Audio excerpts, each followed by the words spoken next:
সব মতবাদ দেখা শেষ, এবার ইসলামের বাংলাদেশ। ঠিক কিনা বলেন? এসো মমতার বন্ধনে হাতে হাত রাখি, সব দ্বন্দ্ব বিভেদ ভুলে যাই।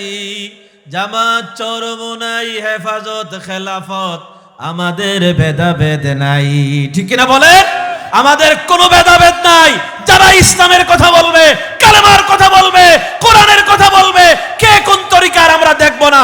আমরা সবাই এবার ইসলামের পক্ষে থাকবো ইনশাআল্লাহ। আমাদের এই বিশ্বাস ইনশাআল্লাহ 54 বছর পরেও হলেও এই দেশ ইসলামের দেশ হবে ইনশাআল্লাহ। আমরা চাই কি চাই না? সবাই বলেন চাই কি চাই না? আল্লাহ যেন করে দেন, সবাই বলেন আমিন। আমাদেরকে চেষ্টা করতে হবে। আমরা যদি মুনাফিকি করি, যারা শরিয়া মানে না, ইসলামের বিরুদ্ধে যারা কথা বলে, কোরআনের বিরুদ্ধে যারা কথা বলে, এদেশে মৌলবাদীদের উত্থান হয়ে যাবে। আবার জঙ্গি জঙ্গি খেলা, হাসিনাও গেছে, এখন জঙ্গি খেলাও নাই বাংলাদেশে। ঠিক কিনা বলেন? আগে এগুলা নাটক বানাইতো, ওই যে ঢাকাতে এগুলা নাটক বানাইতো। এখন কোন জঙ্গি আছে বাংলাদেশে? এই আলেম ওলামাদেরকে জঙ্গি বানাইতো। কমি মাদ্রাসায় গিয়ে জঙ্গি তালাশ করতো, এই তো পাওয়া গেছে। প্রথম আলো পত্রিকা এটা ছিল এই ফেসিসের 1 নম্বর দূষর ছিল প্রথম আলো পত্রিকা। ঠিক কিনা বলেন? প্রথম আলো পত্রিকা আলেম ওলামাদের বিরুদ্ধে লিখতো, বললো এই তো অস্ত্র পাওয়া গেছে কমি মাদ্রাসায়। কি পাওয়া গেছে? কই যে বড় বড় দা পাওয়া গেছে, এই দা দিয়ে সমানে মানুষ তারা জবাই করে। নাউজুবিল্লাহ বলেন আপনারা। তদন্ত করো, তদন্ত কমিশন গঠন করা হলো। তদন্ত কমিশন গঠন কইরা দেখে, তদন্ত কইরা দেখে কুরবানির সময় হুজুররাই দাটারে কাজে লাগায়, ওই যে কুরবানি দেয়, গরু কুরবানি দেয়। আর এই শয়তানেরা পত্রিকায় মিডিয়ায় ছড়ায় দেয় যেগুলো দিয়ে মানুষ জবাই করে। এই রকমের আলেম ওলামাদেরকে কত অত্যাচার আর নির্যাতন করেছে। ঠিক কিনা বলেন? আমরা ইসলামের পক্ষে ইনশাআল্লাহ। বলেন ইনশাআল্লাহ। আল্লাহ রাব্বুল আলামিন হুদা দিয়েছেন, কোরআন দিলেন, আর দ্বীনে হক দিলেন। আল্লাহ রাব্বুল আলামিন বিশ্ব নবীকে এই 2টা জিনিস দিয়া বললেন, আপনি এই দ্বীনকে এবং হুদাকে, কোরআনকে বিজয়ী করবেন। লিইয়ুযহিরাহু আলাদ-দ্বীন, যত অন্যান্য দ্বীন আছে, আদিয়ানে বাতিলা আছে, সব আদিয়ানে বাতিলার উপরে ইসলামকে আর কোরআনকে বিজয়ী করার জন্য আমি আপনারে দুনিয়ায় পাঠাইছি। কোন সুবহানাল্লাহ। আমরা রাসূলের উম্মত, আমাদেরও মিশন হবে আল্লাহর জমিনে আল্লাহর দ্বীনকে বিজয়ী করা। ও মুসলমানেরা, যদি আমরা দ্বীনকে বিজয়ী করতে পারি, কোরআনকে বিজয়ী করতে পারি, তাহলেই আমাদের সমাজটা কোরআনের সমাজ, ইসলামের সমাজ, সোনার সমাজ হয়ে যাবে। চুরি থাকবে না, ডাকাতি থাকবে না, দুর্নীতি থাকবে না। যতই আপনি বদলান, একজনের পর আরেকজনকে আপনি ক্ষমতায় পাঠান, আল্লাহর কসম কেউ এই সমাজ থেকে দুর্নীতি বন্ধ করতে পারবে না। এই সমাজ থেকে অন্যায়, অত্যাচার, অবিচার যদি বিদায় করতে হয়, তাহলে আল্লাহর কোরআনকে পার্লামেন্টে পাঠাইতে হবে। ঠিক কিনা বলেন? এই কথাটা ভাই আমরা বারবার বোঝাবার জন্য আপনাদেরকে চেষ্টা করতেছি। আল্লাহ আমাদের সবাইকে এই কথাটা বুঝার তৌফিক আল্লাহ যেন দান করেন। সবাই বলেন আমিন। আরো জোরে কোন আমিন। এটাই ছিল রাসূলের মিশন, এটাই ছিল সাহাবায়ে কেরামদের মিশন। রাসূলুল্লাহ রাষ্ট্র পরিচালনা করলেন 10 বছর। আবু বকর, উমর, উসমান, আলী সবাই চালালেন। আমাদের নবীজির আগে যে নবী রাসূলরা আসছিল তারাও রাষ্ট্র চালাইছেন। হযরতে সুলাইমান আলাইহিস সালাম রাষ্ট্রপ্রধান ছিলেন, ইউসুফ আলাইহিস সালাম রাষ্ট্রপ্রধান ছিলেন। ইউসুফ নবীকে ভাইয়েরা ষড়যন্ত্র করে কুয়ায় ফালাইল, কেনানের কুয়ায় নিয়ে তারে ফালাইয়া দিল। বাবা ইয়াকুব আলাইহিস সালাম কাঁদতে কাঁদতে অন্ধ হয়ে গেলেন। ছেলের জন্য আহারে বিরহ, কত কষ্ট তিনি না পেয়েছিলেন। হযরত ইউসুফ আলাইহিস সালামকে ভাইয়েরা যখন কুয়ার মধ্যে ফালাইয়া দিল, ওরা তো মনে করছে আমরা ইউসুফকে মেরে ফেলেছি, বিদায় করে দিয়েছি দুনিয়া থেকে। আসলে এটা কুয়া ছিল না, এটা ক্ষমতায় যাওয়ার জন্য, সিংহাসনে বসাবার জন্য আল্লাহ ইউসুফকে একটা সুড়ঙ্গ পথ বানায়া দিয়েছিলেন। কোন সুবহানাল্লাহ। কুয়ার মধ্যে পড়লেন ইউসুফ আলাইহিস সালাম, আর কুয়ার থেকে উঠাইয়া আল্লাহ মিশরের রাজ সিংহাসন তারে দান করে দিলেন। মিশরের প্রেসিডেন্ট তিনি হয়ে গেলেন। সুবহানাল্লাহ। হযরত ইউসুফ আলাইহিস সালাম রাষ্ট্র পরিচালনা করলেন, সুলাইমান নবী রাষ্ট্র পরিচালনা করলেন। 1 দেশ আর 2 দেশের না। সুলাইমান নবীকে আল্লাহ বাদশাহ বানালেন, সারা দুনিয়ার বাদশাহ তিনি ছিলেন, সিংহাসনে বসতেন, সারা দুনিয়ার প্রেসিডেন্টগিরি তিনি করে বেড়াতেন। সুলাইমান নবী শুধু মানুষের প্রেসিডেন্ট ছিলেন না, সুলাইমান নবীকে আল্লাহ রাব্বুল আলামিন জিনের বাদশাহ বানায় দিয়েছেন। কোন সুবহানাল্লাহ। নবী রাসূলের প্রেসিডেন্ট ছিল, বাদশাহী করেছে, রাষ্ট্র পরিচালনা করেছে। আল্লাহর বিধান দিয়া, কোরআন দিয়া রাষ্ট্র পরিচালিত হবে, এটা শুধু তাবিজের জন্য আসে নাই, এটা শুধু মসজিদ মাদ্রাসার জন্য আসে নাই। কোরআন দিয়া রাষ্ট্র পরিচালিত হবে ইনশাআল্লাহ। বলেন না ইনশাআল্লাহ। আমার ভাইরা, মুসা আলাইহিস সালাম রাষ্ট্র পরিচালনা করলেন। মুসা নবী রাষ্ট্র চালাইতে গিয়া রাষ্ট্র পরিচালনা করলেন, আল্লাহ তারে প্রেসিডেন্ট বানালেন। মুসা নবীর রাগ একটু বেশি ছিল। তিনি জনগণকে বলে দিয়েছেন, আমার কাছে আসার একটা সময় আসে, দাবি দাওয়া নিয়ে আসবে। প্রেসিডেন্ট প্রধানমন্ত্রী হইলে মানুষের দাবি দেওয়া আসে না নাই, বলেন তো? আসে। মুসা আলাইহিস সালামের কাছে দাবি দেওয়া নিয়ে যায়, জনগণকে তিনি সময় দেন, কিন্তু একটা নির্দিষ্ট সময় তার জন্য রেখেছেন ব্যক্তিগত, যে এই সময়টা কেউ আসবে না আমার কাছে। মুসা আলাইহিস সালাম একটু রাগী নবী ছিলেন। রাগ যখন উঠতো তখন মাথার চুলগুলো সব ওইভাবে খাড়া হয়ে যেত, সোজা হয়ে যেত, পাগড়ি বেদ করে উপরে উঠে যেত। সুবহানাল্লাহ বলবেন না আপনারা? সেই মুসা আলাইহিস সালাম ব্যক্তিগত কাজ করতেছেন, জনগণ টাইম জানে যে এই টাইমে মুসার কাছে যাওয়া যাবে না, কারণ মুসা একটু রাগী নবী, কেউ ওই টাইমে আসে না। আজরাইল ওই টাইমে আসছে মুসা আলাইহিস সালামের কাছে, মানুষের আকৃতি নিয়ে আইসা মুসার রুমে ডাইরেক্ট ঢুকে গেছে। মুসা আলাইহিস সালামের রাগ উঠলো, কেন তুমি আসলা? মানুষের আকৃতি নিয়ে আসছে তো টের পান নাই যে এটা আজরাইল। হাতের জামা টাইট করে আজরাইলে মারছে থাপ্পড়, মারার সাথে সাথে আজরাইলের চোখ পড়ে গেছে মাটিতে। আজরাইল চিন্তা করে, আমি আজরাইল আর আমারে মারে, হে তো আমার থেকে আরো জাদরেল আজরাইল। এবার সে চলে গেছে আল্লাহর কাছে, গিয়ে বলতেছে, আল্লাহ মুসার কাছে তো পাঠাইছো ভালো কথা, কিন্তু আমারই তো মারিয়ে ফেলেছিল, আমি তারা কি মারবো? আল্লাহ বলেন, দাঁড়াও আমি ব্যবস্থা করে দিচ্ছি। মুসা আলাইহিস সালাম রাষ্ট্রের কাজ কাম ফালাইয়া তুইয়া দৌড়াবে ওই জায়গায় যাওয়ার জন্য।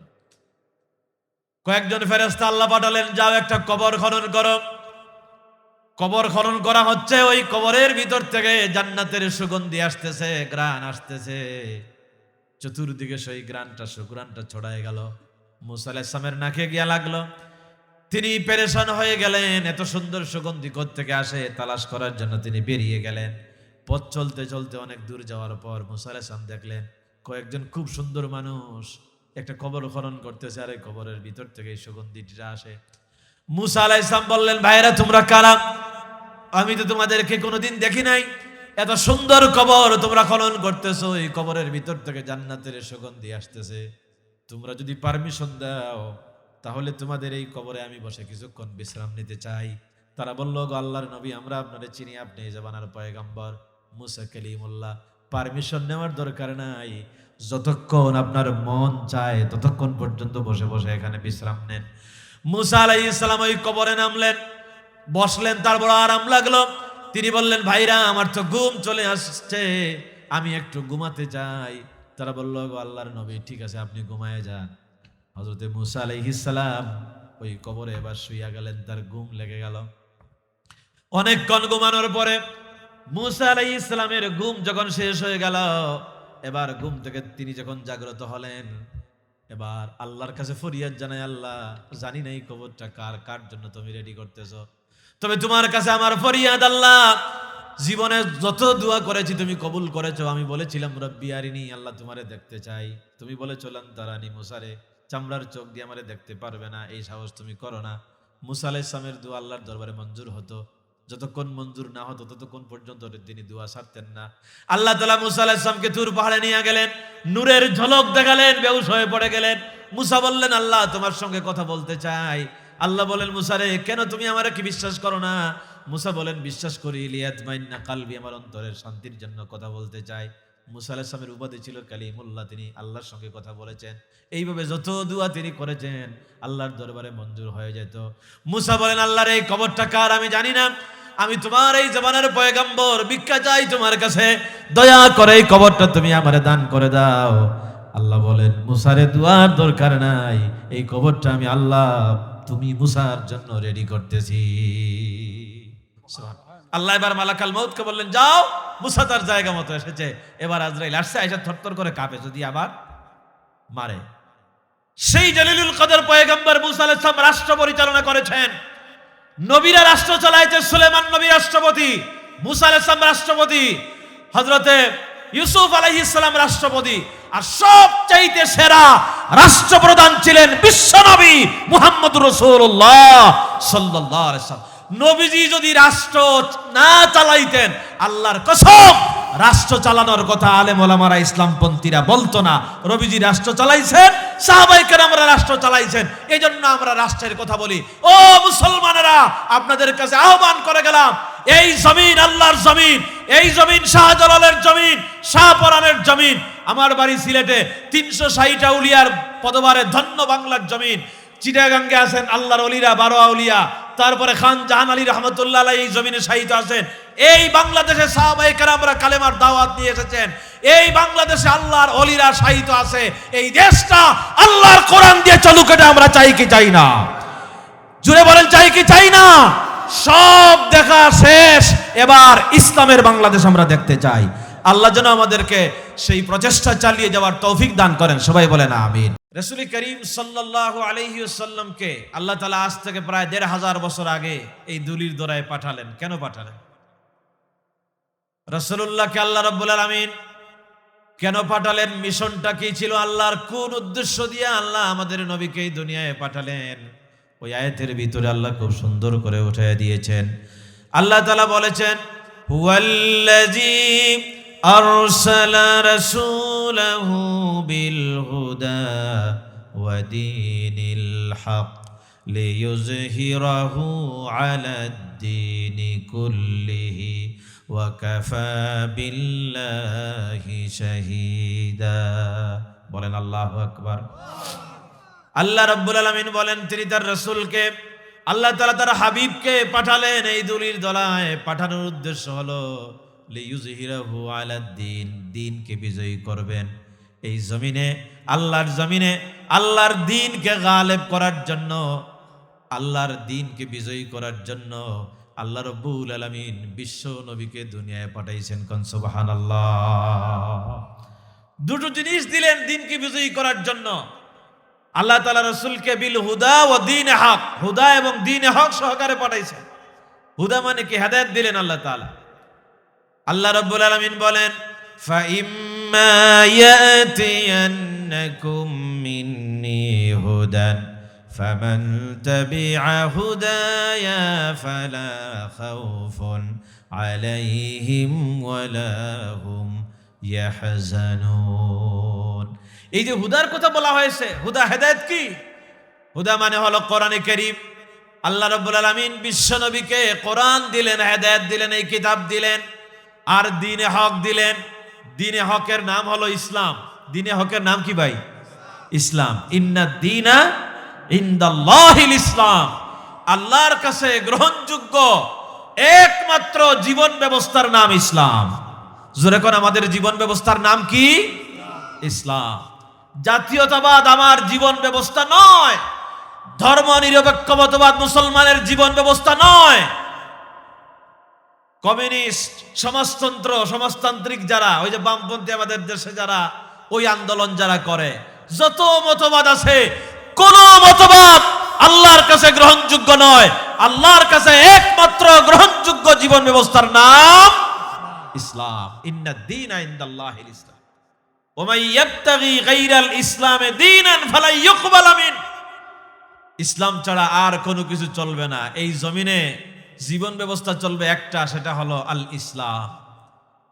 আল্লাহ রাব্বুল আলামিন বলেন, আমি হুদা দিলাম আর দ্বীনে হক দিলাম, আমার নবীকে কোরআন দিলাম আর ইসলাম দিলাম। এজন্য দিয়েছি লিইয়ুযহিরাহু আলাদ-দীন।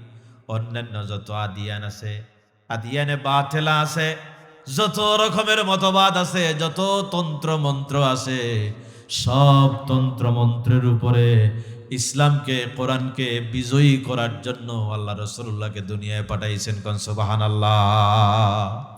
ও রাসূলের উম্মতেরা, আশিকা রাসূলেরা, বলেন তো, নবীজির কাজ ছিল ইসলামকে বিজয়ী করা, কোরআনকে বিজয়ী করা। রাসূলের উম্মত হিসাবে আমাদের দায়িত্ব আছে না নাই? জোরে কোন, আছে না নাই? আল্লাহর দ্বীনকে বিজয়ী করার জন্য আমরা চেষ্টা সাধনা করব তো ভাই, ইনশাআল্লাহ। আমরা আল্লাহর দ্বীনকে বিজয়ী করার জন্য সংগ্রাম করব, চেষ্টা করব, সাধনা করব। আচ্ছা বলেন তো, বাংলাদেশ পৃথিবীর দ্বিতীয় বৃহত্তম মুসলিম দেশ, এই দেশে আল্লাহর কোরআন অনুযায়ী কি পার্লামেন্ট চলে? বলেন চলে? ইসলাম অনুযায়ী আমাদের রাষ্ট্র চলে? এখন রাসূলের উম্মত হিসেবে আমাদের দায়িত্ব আছে কিনা যে আল কোরআনকে, ইসলামকে পার্লামেন্টে পাঠানোর দায়িত্ব আমাদের আছে না নাই? এখন পার্লামেন্টে পাঠাইতে হলে আপনার খালি জিকির করলে হবে না, চেষ্টা সাধনা করতে হবে? কিভাবে চেষ্টা করবেন? আমার ভাইয়েরা, আল্লাহর দ্বীনকে বিজয়ী করার জন্য, এটা হলো মুসলমানদের দেশ, শাহজালাল শাহপরানের দেশ। আল্লাহর ওলিদের পদবারে ধন্য এই জমিনে মুসলমানেরা, ও বাংলার মুসলমানেরা, কিশোরগঞ্জের মুসলমানেরা, আমি আপনাদেরকে অনুরোধ করব, 54 বছর পরে বাংলাদেশে আল্লাহ বিশাল এক সুযোগ করে দিয়েছেন। এখন বাংলাদেশের আলেম ওলামারা, ইসলামপন্থীরা ঐক্যবদ্ধ হয়ে গেছে, সব আলেমেরা, যাতে পার্লামেন্টে আল্লাহর কোরআন নিয়ে যাওয়া যায়। আপনারা প্রস্তুত আছেন তো ইনশাআল্লাহ? আমরা চাই কি চাই না বলেন তো? আল্লাহর কোরআন দিয়ে এই রাষ্ট্র চলুক, আমরা চাই কি চাই না? এই কথাগুলো বললে অনেকের মাথা খারাপ হয়ে যায়, বলে হুজুর রাজনীতি শুরু করছেন। কসম আল্লাহ, এই রাজনীতির কথা আমরা বলতাম না যদি নবীজি এই রাজনীতি না করতেন। ঠিক কিনা বলেন? রাসূলুল্লাহ প্রেসিডেন্ট ছিলেন কয় বছর? 1 বছর আর 2 বছর না, মদিনা রাষ্ট্রের 10 বছরের সফল রাষ্ট্রনায়ক ছিলেন বিশ্বনবী, বিশ্বনেতা মুহাম্মদুর রাসূলুল্লাহ সাল্লাল্লাহু আলাইহি ওয়াসাল্লাম। নবীজি রাষ্ট্র চালাতে গিয়া এমন এক সোনার সমাজ গঠন করলেন। নবীজি বললেন, খায়রুল কুরুনি কারনি সুম্মাল্লাযীনা ইয়ালুনাহুম সুম্মাল্লাযীনা ইয়ালুনাহুম, সবচাইতে সেরা যুগ হলো আমার যুগ, আর আমি নবীজির পরে যে যুগটা হলো আমার সাহাবীদের যুগ, ওই সাহাবী এবং তাবিদের যুগকেও খায়রুল কুরুন বলা হয়েছে। কোন সুবহানাল্লাহ। রাসূলুল্লাহ রাষ্ট্র চালিয়েছেন, সাহাবায়ে কেরাম রিদওয়ানুল্লাহ তাআলা আলাইহিম আজমাইন তারাও রাষ্ট্র চালাইছেন। হযরত আবু বকর রাদিয়াল্লাহু তাআলা আনহু খলিফাতুল মুসলিমিন ছিলেন, হযরত ওমর রাদিয়াল্লাহু তাআলা আনহু খলিফাতুল মুসলিমিন ছিলেন। এই কথাগুলো কি আমি বানায়ে বলতেছি? বলেন হাদিসে আছে না নাই? কোরআনে আছে না নাই? সব আছে। ওমর রাদিয়াল্লাহু তাআলা আনহু একটা দেশের আর 2 দেশের প্রেসিডেন্ট না। হযরত ওমর ইবনুল খাত্তাব রাদিয়াল্লাহু তাআলা আনহুকে আল্লাহ রাব্বুল আলামিন অর্ধ জাহানের বাদশা বানায় দিলেন। ওমরের জমানা যখন শেষ হয়ে গেল, উসমান রাদিয়াল্লাহু তাআলা আনহুকে প্রেসিডেন্ট বানায় দেওয়া হলো। উসমানের উপরে হযরত আলী রাদিয়াল্লাহু তাআলা আনহু প্রেসিডেন্ট হয়ে গেলেন। এইভাবে সাহাবায়ে কেরামরা রাষ্ট্র চালায়েছেন।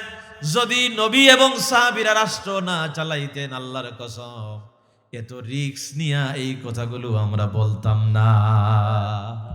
এই কথা বলতে গেলে বিপদ আপদ আসার সম্ভাবনা আছে না নাই?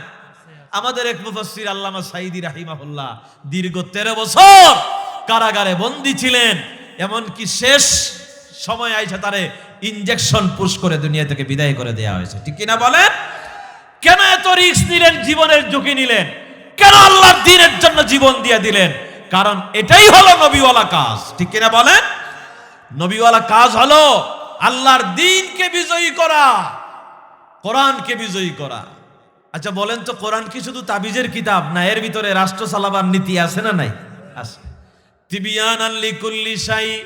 আল্লাহ বলেন, ও দুনিয়ার মুসলমানেরা শোনো, তোমাদের যা দরকার সব আমি আল্লাহ রাব্বুল আলামিন এই কোরআনে কারীমে খুলে খুলে বর্ণনা করে দিয়েছি। আফাতুমিনুনা বিবাদিল কিতাব ওয়া তাকফুরুনা বিবাদ। কোরআনের কিছু মানবে আর কিছু মানবে না। অর্ধেক মানি, নামাজে আল্লাহরে মানি, মসজিদে আল্লাহরে মানি, মাদ্রাসায় আল্লাহরে মানি, কিন্তু সমাজে যেই মসজিদে আল্লাহরে মানি, বলেন তো নামাজে যে আল্লাহরে মানি, সমাজে সেই আল্লাহর দরকার আছে না নাই? তাহলেই তো আমি পরিপূর্ণ মুসলমান হলাম। আমার ব্যাংক চলবে ইসলাম দিয়া। বলেন তো ইসলামী ব্যাংক আছে না নাই? আছে। আপনি মুসলমান, আপনি লেনদেন সুদের লেনদেন করবেন না, মারাত্মক অপরাধ। আপনি লেনদেন করবেন ইসলামী ব্যাংকে, আপনার অর্থনীতি হবে ইসলামী অর্থনীতি, আপনার রাষ্ট্রনীতি হবে ইসলামী রাষ্ট্রনীতি, আপনার পররাষ্ট্রনীতি হবে ইসলামী পররাষ্ট্রনীতি। এক কথায় মানুষের জন্য যা দরকার শুধু মসজিদ আর মাদ্রাসায় নয়, সমাজেও যা দরকার সব আল্লাহ রাব্বুল আলামিন এই কোরআনে কারীমে খুলে খুলে বর্ণনা করে দিয়েছেন। চুরি করলে তার শাস্তি কি হবে বলেন তো কোরআনে কারীমে আছে না নাই? আছে না? গ্রামের পঞ্চায়েত কমিটি আপনি চাইলে এই শাস্তিটা প্রতিষ্ঠিত করতে পারবেন না। এটার জন্য পার্লামেন্টে আইন করা দরকার, আইন করা দরকার। এই জন্য দেখবেন আজও কিছু সুরেরা আছে, তারা চুরি করতে পারবে না, এই জন্য কোরআনের আইনের বিরোধিতা করে। ঠিক কিনা বলেন? শরিয়া আইন মানতে চায় না, শরিয়া আইনের বিরুদ্ধে তারা কথা বলে। যারা কোরআনের আইনের বিরুদ্ধে, শরিয়া আইনের বিরুদ্ধে যারা কথা বলে, তারা মুসলমান নয়, তারা হলো মুনাফিক। ঠিক কিনা বলে? খবরদার এই মুনাফিকদেরকে সমর্থন করা যাবে না মুসলমান হিসাবে। কোরআনে আল্লাহ রাব্বুল আলামিন কত আইনের কথা বললেন। মানুষ যদি কেউ হত্যা করে তার শাস্তি কি হবে কোরআনে আছে না?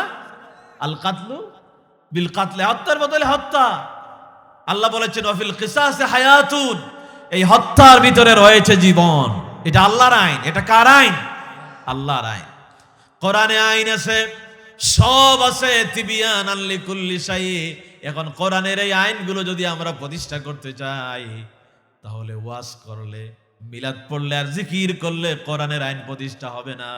কোরআনের আইন প্রতিষ্ঠা করতে হলে পার্লামেন্টে আল্লাহর কোরআনের সৈনিকদেরকে পাঠাইতে হবে। ঠিক কিনা বলেন? সামনে নির্বাচন আসতেছে, এই নির্বাচনের সময় কারে আপনি সমর্থন করবেন কোরআনে আছে না নাই?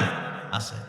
আপনি মুসলমান, আল্লাহর কোরআনের কথা যে বলবে, আল্লাহর আইনের কথা বলবে, আল্লাহর কোরআন দিয়া, আল্লাহর বিধান দিয়া, নবীজির আদর্শ দিয়া সমাজ রাষ্ট্র চলবে, এই কথাগুলো যারা বলবে, যদি মুসলমান তাদেরকে সমর্থন না করে, শরিয়া আইনের বিরোধিতা যারা করে তাদেরকে সমর্থন যদি করে, আল্লাহর আদালতে মনে রাখবেন মুসলমান, আল্লাহর আদালতে অবশ্যই তারে জবাব দেওয়া লাগবে।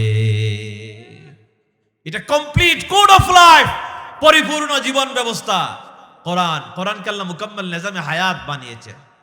সব আছে এই কোরআনে কারীমের ভিতরে।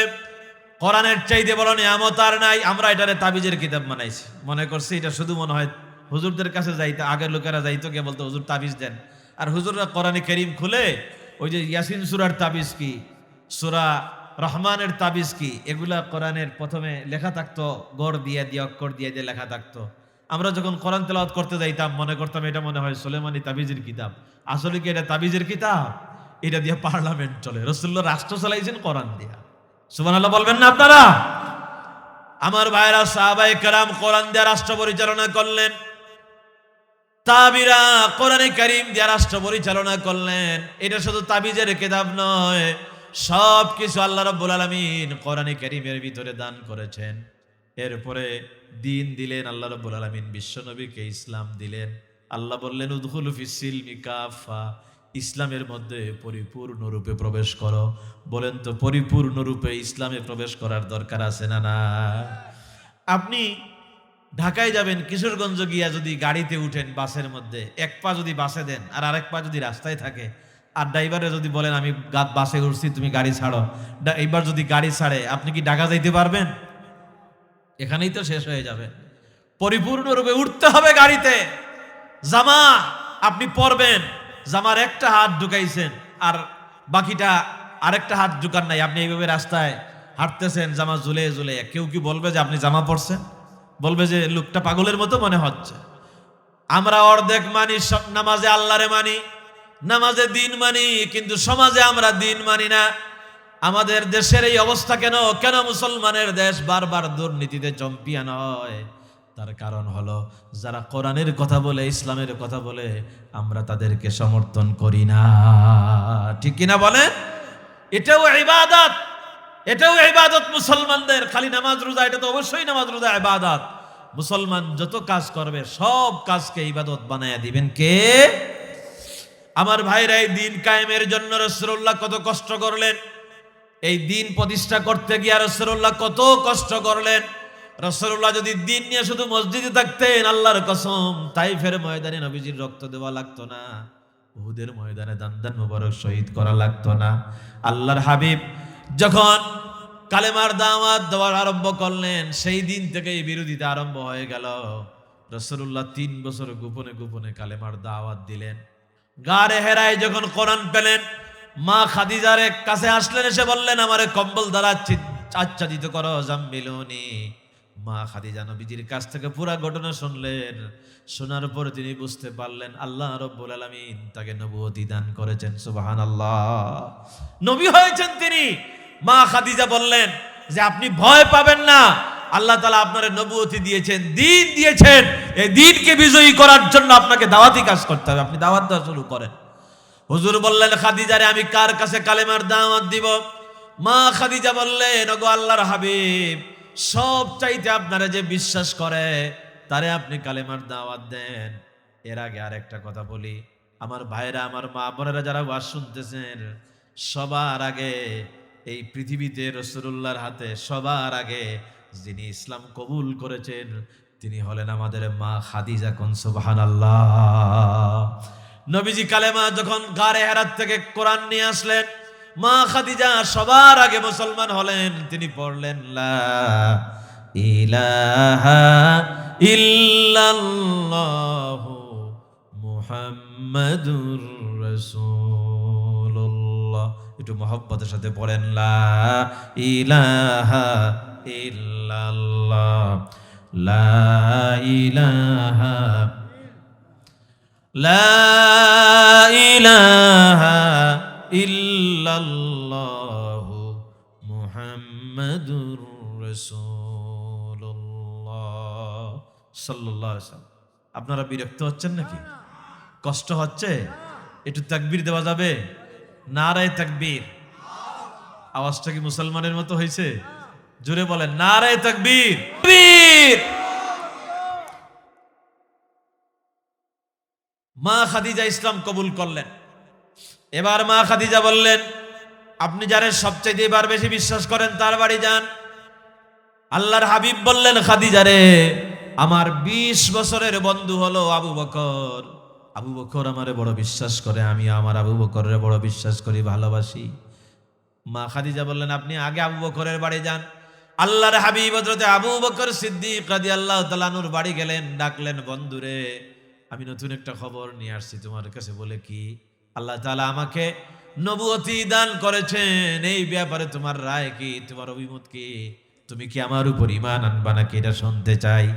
হযরত আবু বকর 20 বছর নবীজির সঙ্গে বন্ধুত্ব। আবু বকর বলতে পারতেন, বন্ধুরে, 20 বছর আমি তোমার ক্যারেক্টার দেখেছি, আমার একটু সময় দাও, আমি একটু চিন্তা ভাবনা করি তুমি নবী হইতে পারো কিনা, তুমি কি নবী, আসলেই কি নবী হইতে পারো কিনা, আমার একটু সময় দাও, 2 দিন সময় দাও, তারপরে আমি বলবো। এমন কোন প্রশ্ন হযরত আবু বকর উঠাইছেন নাকি? কন এমন কোন প্রশ্ন তুলেন নাই। ঈমান আনা এটা বড় কঠিন ব্যাপার ভাই। দেখবেন আমাদের দেশে যে অনেক পীর আছে না, মাঝে মাঝে হঠাৎ করে পীর হয়ে যায়। তো মানুষ, বাংলাদেশে মুরিদের অভাব হয় না। ভালো পীরেরও যেরকমের মুরিদ আছে, বন্ড পীরেরও মুরিদ আছে না নাই বলেন তো? দেওয়ানবাগিরও মুরিদ আছে এদেশে, রাজারবাগিরও মুরিদ আছে। আবার আবুল সরকার যে বন্ড শয়তান নাস্তিক গান গায়, তারও কিছু অনুসারী আছে না নাই?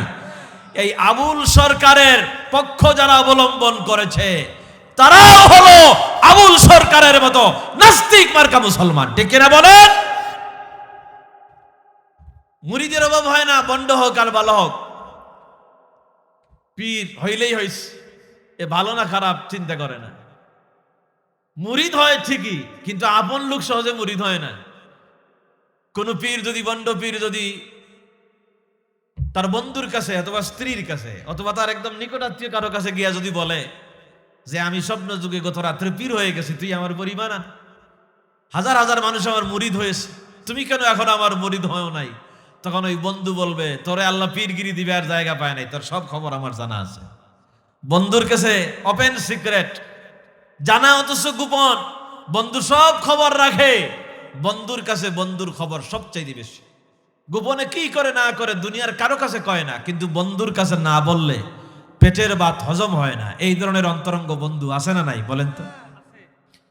আল্লাহর হাবিব যখন দিন পেলেন, ইসলাম পেলেন, কোরআন পেলেন, মা খাদিজা বললেন, আপনার সব চাইতে আপন 20 বছরের বন্ধু আবু বকর, আগে তার বাড়ি যান, দেখেন সে ঈমান আনে কিনা। আপনি পাইকারি ভাবে সবার কাছে যায়েন না, ঈমান আনবে না, আগে আবু বকরের কাছে যান।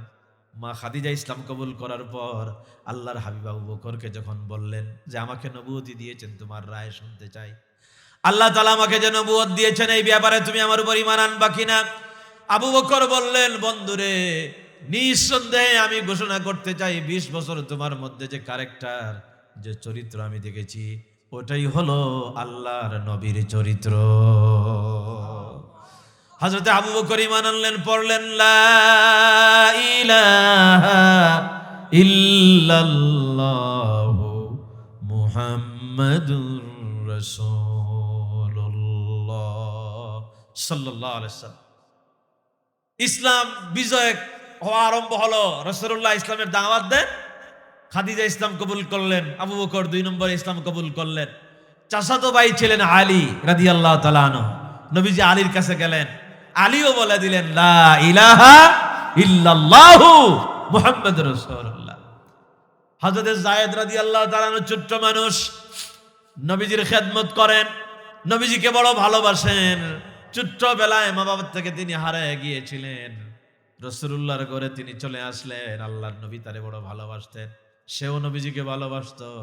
নবীজি সেই যায়েদ রাদিয়াল্লাহু তাআলা আনহুর কাছে যখন কালেমার দাওয়াত দিলেন, যায়েদও পড়ে নিলেন লা ইলাহা ইল্লাল্লাহু মুহাম্মাদুর রাসূলুল্লাহ সাল্লাল্লাহু আলাইহি ওয়াসাল্লাম। এইভাবে মুসলমান আস্তে আস্তে বাড়া আরম্ভ করলো। নবীজি গোপনে গোপনে দ্বীনের দাওয়াত দেন, প্রকাশ্যে নয়। 3 বছর গোপনে দাওয়াত দিলেন। 3 বছর গোপনে দাওয়াত দেওয়ার পর 40 জনের মতো মুসলমান হলো। এবার আল্লাহ রাব্বুল আলামিন বিশ্বনবীকে বললেন, আর গোপনে নয়, এবার আপনি প্রকাশ্যে ইসলামের দাওয়াত দেন। প্রকাশ্যে ইসলামের দাওয়াত দেওয়ার জন্য নবীজি সাফা পাহাড়ের উপরে দাঁড়ায় গেলেন। ও মুসলমানেরা, মনে রাখবেন, ইসলামের অনেক কথা অনেক সময় বলা যায় না। ইসলামের অনেক কথা আমরা অনেক সময় বলতে পারি নাই। বাতেলারা দাঁড়ায় যেত, বাধা হিসেবে দাঁড়ায় যাইত। এখন আল্লাহ সুযোগ করে দিয়েছেন, 54 বছর পর ইনশাআল্লাহ বাংলাদেশে এখন ইসলাম কায়েম হবে। ঠিক কিনা বলেন? প্রস্তুত আছেন তো আপনারা? ইনশাআল্লাহ তন্ত্রমন্ত্রের দিন শেষ, এবার ইসলামের বাংলাদেশ হবে। ঠিক কিনা বলেন? ইসলামের বাংলাদেশ হবে ইনশাআল্লাহ।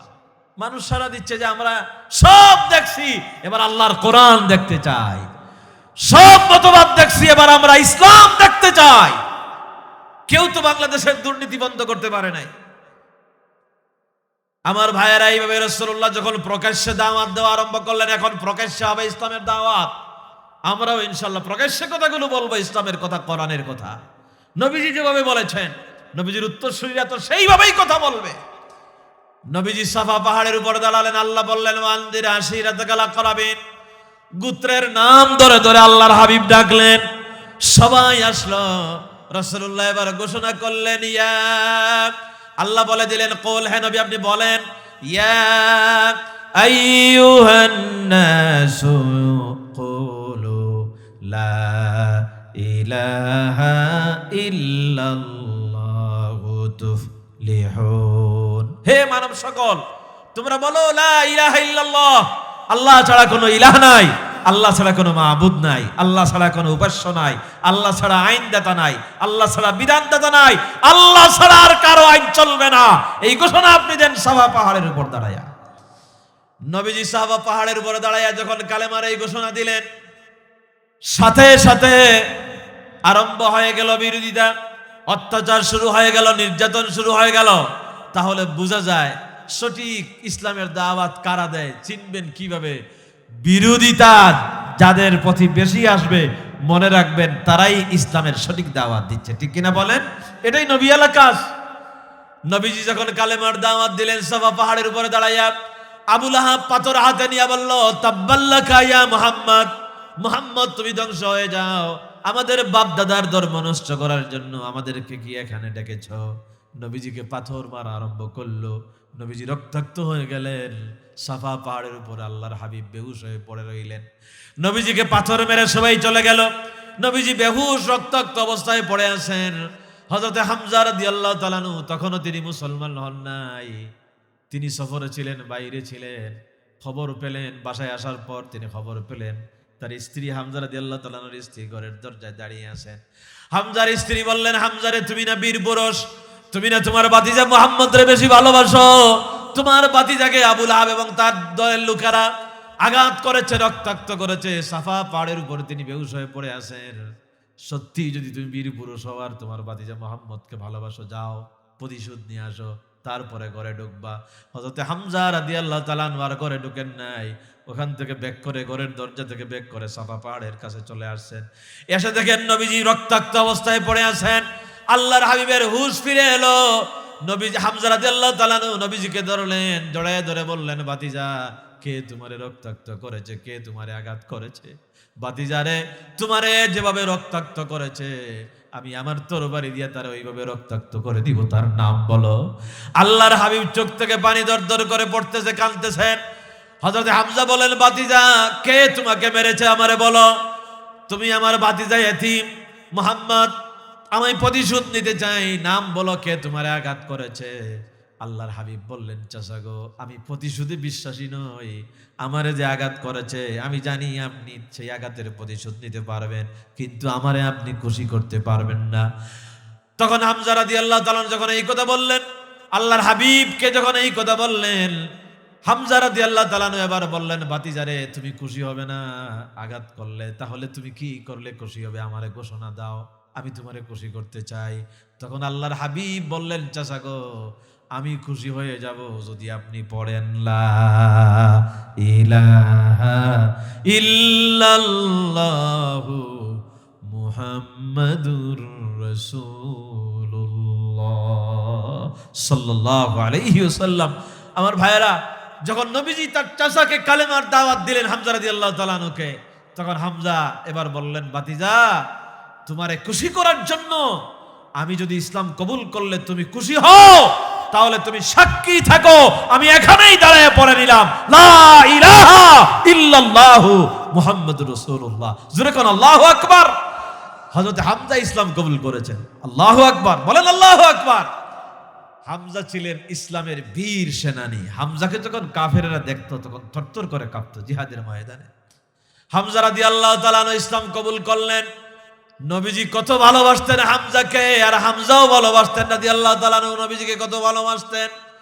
সেই ইসলাম নবীজি এইভাবে কালেমার দাওয়াত দিতেন, আমার ভাইরা রক্তাক্ত হয়ে যেতেন, এমনি এমনি ইসলাম আমাদের কাছে আসে নাই। সেই হামজা রাদিয়াল্লাহু তাআলা আনহু কিন্তু এই দ্বীনের জন্য শহীদ হয়ে গিয়েছিলেন। সাইয়্যিদুশ শুহাদা তারে বলা হয়। শহীদদের কিয়ামতের ময়দানে, আসরের ময়দানে শহীদদের সরদার যিনি হবেন, সাইয়্যিদুশ শুহাদা যিনি হবেন, তিনি হলেন রাসূলুল্লাহর কলিজার টুকরা চাচা হযরত হামজা। সুবহানাল্লাহ রাদিয়াল্লাহু তাআলা আনহু। যত শহীদ আছে, শহীদের অনেক মর্যাদা। শহীদের আসরের ময়দানে আল্লাহর দ্বীন কায়েমের জন্য যারা শহীদ হয়, আমাদের দেশে হিন্দুও তো শহীদ আছে না নাই বলেন তো? যার ঈমান নাই সে কেমনে শহীদ হইতে পারে বলেন তো? শহীদ যারা দ্বীন কায়েমের জন্য, আল্লাহর জমিনে আল্লাহর দ্বীন প্রতিষ্ঠা করার জন্য যারা রক্ত দেয়, জীবন দেয়, তারাই হলো শহীদ। ঠিক কিনা বলেন? এই শহীদেরা আসরের ময়দানে উঠবে, যাদের গলায় ফাঁসি রশি লাগায় দেওয়া হলো আল্লাহর দ্বীনের জন্য, দ্বীন কায়েমের জন্য যাদেরকে ইনজেকশন পুশ করে মারা হলো, দ্বীন কায়েমের জন্য গুলি করে যাদেরকে মারা হলো, যাদেরকে পিটাইয়া পিটাইয়া রক্তাক্ত করে মারা হলো, আঘাতে আঘাতে জর্জরিত করে দুনিয়া থেকে বিদায় দেওয়া হলো, ওই শহীদেরা আসরের ময়দানে উঠবে। যে অবস্থায় মারা গেছে ওই অবস্থায় তারা আসরের ময়দানে উঠবে। শহীদদের শরীর থেকে তাজা রক্ত, গরম তাজা রক্ত হাসরের ময়দানে টপ টপ করে পড়বে। সুবহানাল্লাহ বলেন, আল্লাহু আকবার বলেন। হাসরের ময়দানে শহীদের শরীর থেকে তাজা রক্ত পড়তে থাকবে। আল্লাহর জানা আছে। এরপরও আল্লাহ শহীদদেরকে বলবেন, ও শহীদেরা, তোমাদের এই অবস্থা কেন? কেন আজকে হাসরের ময়দানে তোমাদের শরীর থেকে তাজা রক্ত পড়ে? সবাইকে দেখানোর জন্য, জান্নাতি মানুষদেরকে দেখানোর জন্য। এবার শহীদরা বলবে, আল্লাহ, তোমার জমিনে তোমার দ্বীন কায়েম করার জন্য আমরা যে রক্তটা দিয়ে এসেছিলাম, এখনো তো দেখি ওই তাজা রক্তটা আসরের ময়দানে এখন ওই অবস্থায় আছে, এই অবস্থায় পড়তেছে। আল্লাহ বলবেন, তোমরা আলাদা হয়ে যাও। শহীদেরা হাসরের ময়দানে সম্পূর্ণ অন্যান্য মানুষদের থেকে আলাদা হয়ে যাবে। হাসরের ময়দানের দিনটা হবে 50 আলফা সানা। দুনিয়ার গণনা মতে 50,000 বছর যতটা লম্বা, হাসরের ময়দানে একটা দিন হবে ততটা লম্বা। কোন সুবহানাল্লাহ। সেই কঠিন বিচারের দিনে বিচার যখন শুরু হয়ে যাবে, আমার আল্লাহ রাব্বুল আলামিন শহীদদেরকে আলাদা করবেন। শহীদদেরকে বলবেন, শহীদেরা তোমরা আলাদা হয়ে যাও। শহীদেরা আলাদা হয়ে যাবে। আল্লাহ বলবেন, ও শহীদেরা, আজকে তোমাদের কাছ থেকে কোনো বিচার নিলাম না, কোনো হিসাব নিলাম না। বিনা বিচারে বিনা হিসাবে তোমরা আমার জান্নাতে চলে যাও। সুবহানাল্লাহ। শহীদেরা বিনা হিসাবে আল্লাহর জান্নাতে চলে যাবে। শাহাদাতের তামান্না অন্তরে রাখার দরকার আছে না নাই? সবসময় দোয়া করবেন, আল্লাহ, মরতেই তো হবে ভাই, আজ হোক কাল হোক, চলে যেতে হবে। দুনিয়া থাকার জায়গা নয়। এই দুনিয়ায় কি আমরা থাকবো? চলে যেতে হবে দুনিয়া থেকে। শাহাদাতের মৌতের চাইতে শ্রেষ্ঠ মৌত আল্লাহর আসমানের নিচে জমিনের উপরে শহীদি মৃত্যুর চাইতে শ্রেষ্ঠ মওত আর কিছুই হতে পারে না। শহীদদেরকে আল্লাহ বিনা বিচারে বিনা হিসাবে জান্নাত দান করে দিবেন। সেই শহীদদের সর্দার হলেন হযরত হামজা রাদিয়াল্লাহু তাআলা আনহু। কেমনে তারে শহীদ করা হলো? জিহাদের ময়দানে, যুদ্ধের ময়দানে, উহুদের যুদ্ধের ময়দানে লড়াই শুরু হয়েছে। হিন্দা নামে এক কাফের মহিলা ছিল। ওই হিন্দা সে ওয়াহশী নামক একজনকে বাড়া করলো, পরে তিনি মুসলমান হয়েছিলেন। কিন্তু রাসূলুল্লাহ তার দিকে তাকান নাই। সেই ওয়াহশীকে বাড়া করলো। ওয়াহশী ছিলেন বড় তীরন্দাজ, তীর মারতে পারতেন। ওয়াহশীকে বাড়া করার পর ওয়াহশীকে হিন্দা বলল, ওয়াহশীরে, ইসলামের বীর সেনানী হামজাকে যদি তুমি দুনিয়া থেকে বিদায় করে দিতে পারো, তাহলে আমার গলায় যে হার আছে ওই হার আমি তোমারে দিয়া দিব। হিন্দা খুব ধনী মহিলা ছিল, অনেক হার ছিল, তার মূল্যবান হার ছিল। দেখেন না, যারা একটু ক্ষমতা পায় তারা দুর্নীতি করে সোনার স্বর্ণের অলংকার তারা ব্যাংকের মধ্যে রাখে, ঠিক কিনা বলেন? আজকে দেখছেন না আমাদের সাবেক ফেসিস ওই আফা এখন যে দিল্লিতে আছে, তার স্বর্ণ পাওয়া গেছে বাংলাদেশের কোন ব্যাংকে? অগ্রণী ব্যাংক, অগ্রণী ব্যাংকের পাওয়া গেছে। কত স্বর্ণ! এটা আমার দাদির, আমার নানির, আমার মায়ের, আমার হেনতেন, মানে অনেকের বলছে এটা তো আমরা রাখছি ওখানে। হিন্দা এরকম একটা কাফের মহিলা ছিল, লেডি ফেরাউন ছিল। ওই হিন্দার হার ছিল, স্বর্ণের হার ছিল, হীরার হার ছিল। ও ওয়াহশীকে বলল, এই যে হার দেখতস মূল্যবান, এই হারটা দিয়ে দেব যদি হামজারে শহীদ করতে পারো। শুধু তাই না, হিন্দা বলল, আমার বিশাল সম্পদ আছে, যদি হামজারে শহীদ করতে পারো, বিদায় করে দিতে পারো দুনিয়া থেকে, তাহলে অর্ধেক সম্পত্তি আমি তোমারে দিয়ে দিব। নাউজুবিল্লাহ বলেন আপনারা। সম্পদের লোভে ওয়াহশী চলে গেলেন উহুদের ময়দানে। গিয়া তার টার্গেট হলো হামজা রাদিয়াল্লাহু তাআলা আনহুকে মেরে ফেলা, শহীদ করে ফেলা। টার্গেট করতেছে। যখন হামজা রাদিয়াল্লাহু তাআলা আনহুকে দেখলো, উটের উপরে তিনি বসে যুদ্ধ করতেছিলেন, কাফেরদেরকে জাহান্নামে পাঠাচ্ছিলেন, এমন সময় আড়াল থেকে ওয়াহশী হামজা রাদিয়াল্লাহু তাআলা আনহুর পায়ের দিকে তীর নিক্ষেপ করলো, তীর মারলো। তীর গিয়ে হযরত হামজার পায়ে বিদ্ধ হলো, আরেকটা মারলো, আরেক পায়ে বিদ্ধ হলো। হযরত হামজা রাদিয়াল্লাহু তাআলা আনহু উটের উপর থেকে পড়ে গেলেন, নিচে পড়ে গেলেন। নিচে পড়ে যাওয়ার পর ওয়াহশী দৌড়াইয়ে চলে আসলো, লোহার বল্লম ছিল তার হাতে। দৌড়াইয়া আসিয়া হামজা রাদিয়াল্লাহু তাআলা আনহুর বুকের উপরে পাড়া দিল। পাড়া দিয়া লোহার বল্লম দিয়ে হযরত হামজা রাদিয়াল্লাহু তাআলা আনহুর বুককে ঝাঁঝরা করে দিল, খণ্ড বিখণ্ড করে দিল। বুকের উপরে লোহার বল্লম দিয়ে আঘাতের পর আঘাত করে তার বুক ছিঁড়ে কলিজা যখন বের করলো, কলিজা যখন বের হয়ে গেল, এবার কলিজায় হাত দিয়ে ধরলো, হাত দিয়ে ধরে টান মেরে হযরত হামজা রাদিয়াল্লাহু তাআলা আনহুর কলিজাটা শরীর থেকে আলাদা করে দিল, ছিঁড়ে ফেললো। এবার ওয়াহশী ওই কলিজা, হামজা রাদিয়াল্লাহু তাআলা আনহুর কলিজা হাতে নিয়ে হিন্দারে ডাকলো আর বলল, হিন্দারে, ইসলামের বীর সেনানী হামজাকে আমি দুনিয়া থেকে বিদায় করে দিয়েছি, এই নে হামজার কলিজা। নাউজুবিল্লাহ। এবার হিন্দা চলে আসলো, দৌড়াইয়া আসলো, ওয়াহশীর হাত থেকে হামজা রাদিয়াল্লাহু তাআলা আনহুর কলিজাটা তার হাতে নিল, নিয়া দাঁত দিয়া রক্ত ঝরতেছে। কত বড় শয়তান মহিলা ছিল চিন্তা করেন। দাঁত দিয়া চাবাইয়া চাবাইয়া হযরত হামজা রাদিয়াল্লাহু তাআলা আনহুর কলিজা টুকরা টুকরা করে জমিনের উপরে ফেলতেছিল, আর অট্ট হাসিতে সে মেতেছিল। এইভাবে হযরত হামজা রাদিয়াল্লাহু তাআলা আনহুকে শহীদ করা হয়েছে উহুদের ময়দানে। আমার ভাইরা, ইসলাম এমনি এমনি আসে নাই, এই দিন আমরা এমনি এমনি পাই নাই। আল্লাহর রাসূল হামজা রাদিয়াল্লাহু তাআলা আনহুর শাহাদাত যখন শহীদ হয়েছেন, এই খবরটা নবীজির কাছে গেল। নবীজি বারবার বেহুশ হয়ে যাচ্ছেন, হুশ আসে, আবার তার চাচার কথা যখন মনে হয় আবার বেহুশ হয়ে যান। আল্লাহর হাবিবে বেহুশ হয়ে পড়ে আছেন। চতুর্দিকে খবর চলে গেল যে নবীজিও শহীদ হয়ে গেছেন উহুদের ময়দানে। মুসলমানেরা চতুর্দিক থেকে আসা আরম্ভ করলো যে নবীজি শহীদ হয়ে গেছেন, হামজা রাদিয়াল্লাহু তাআলা আনহু শহীদ হয়ে গেছেন। হযরত হামজার ছোট্ট একটা মেয়ে ছিল, দৌড়াইয়া আসলো উহুদের ময়দানের দিকে। উহুদের ময়দানের দিকে এসে প্রথমে আল্লাহর হাবিবের দিকে গেল যে আগে দেখি আমার নবীজি কিভাবে শহীদ হয়ে গেলেন। দৌড়াইয়া নবীজির কাছে যখন আসলো, এসে দেখলো না নবীজি বসে আছেন, নবীজি শহীদ হন নাই। নবীজির মাথা মুবারকের মধ্যে লোহার হেলমেট ছিল। আঘাত যখন করলো কাফের বেঈমানেরা, লোহার হেলমেট ভেঙে গিয়া টুকরা হয়ে নবীজির মাথা মুবারক দিয়ে প্রবেশ করেছে। রক্ত ঝরতেছে, নবীজির চেহারা মুবারক ভিজে ভিজে, দাড়ি মুবারক ভিজে ভিজে জমিনের উপরে লাল রক্ত পড়তেছিল। আল্লাহর হাবিব লাল রক্ত হাত দিয়া মুছেন, রক্তের দিকে তাকাইয়া বলেন, আহারে ওই জাতির কল্যাণ কি করে হতে পারে যেই জাতি তার নবীর চেহারা রক্ত দিয়া লাল বানাইয়া দেয়। ভাইরা, দিন এমনি এমনি আসে নাই, এমনি এমনি রাসূলুল্লাহ দিনকে প্রতিষ্ঠা করেন নাই। হামজার ছোট্ট মেয়ে এসে বলে, ইয়া রাসূলুল্লাহ, ইয়া হাবিবাল্লাহ, আমরা মুসলমানেরা শুনেছে চতুর্দিকে খবর ছড়ায় গেছে আমার বাবাও শহীদ হয়ে গেছেন, আপনিও শহীদ হয়ে গেছেন। ওগো আল্লাহর হাবিব, এখন দেখি আপনি তো শহীদ হন নাই, আপনি জীবিত আছেন। এটাই মুসলমানদের জন্য সবচাইতে বড় সান্ত্বনা। কন্যা সুবহানাল্লাহ।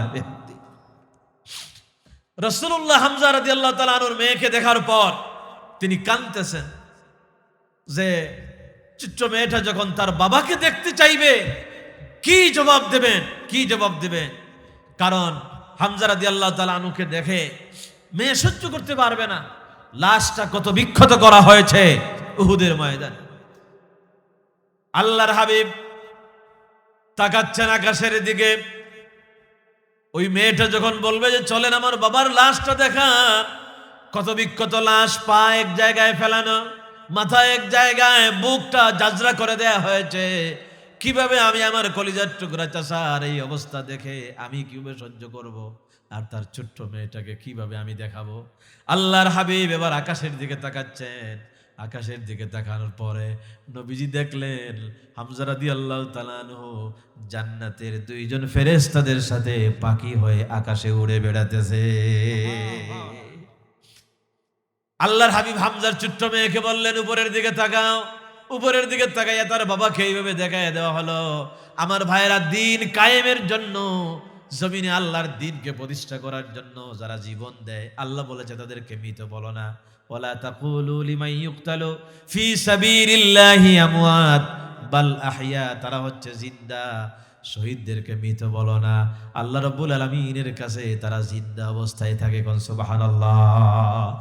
দিন কায়েমের জন্য, আল্লাহর জমিনে আল্লাহর দিন প্রতিষ্ঠা করার জন্য এইভাবে যুগে যুগে লোকেরা রক্ত দিয়েছে। আমরা যে আজকে এই পর্যায়ে আসছি, এই যে ফ্যাসিস্ট জালেম এই লেডি ফেরাউনকে বিদায় করে দেওয়ার জন্য, বলেন তো ইসলাম পন্থীদের অনেক রক্ত দেওয়া লেগেছে, ঠিক কিনা বলেন?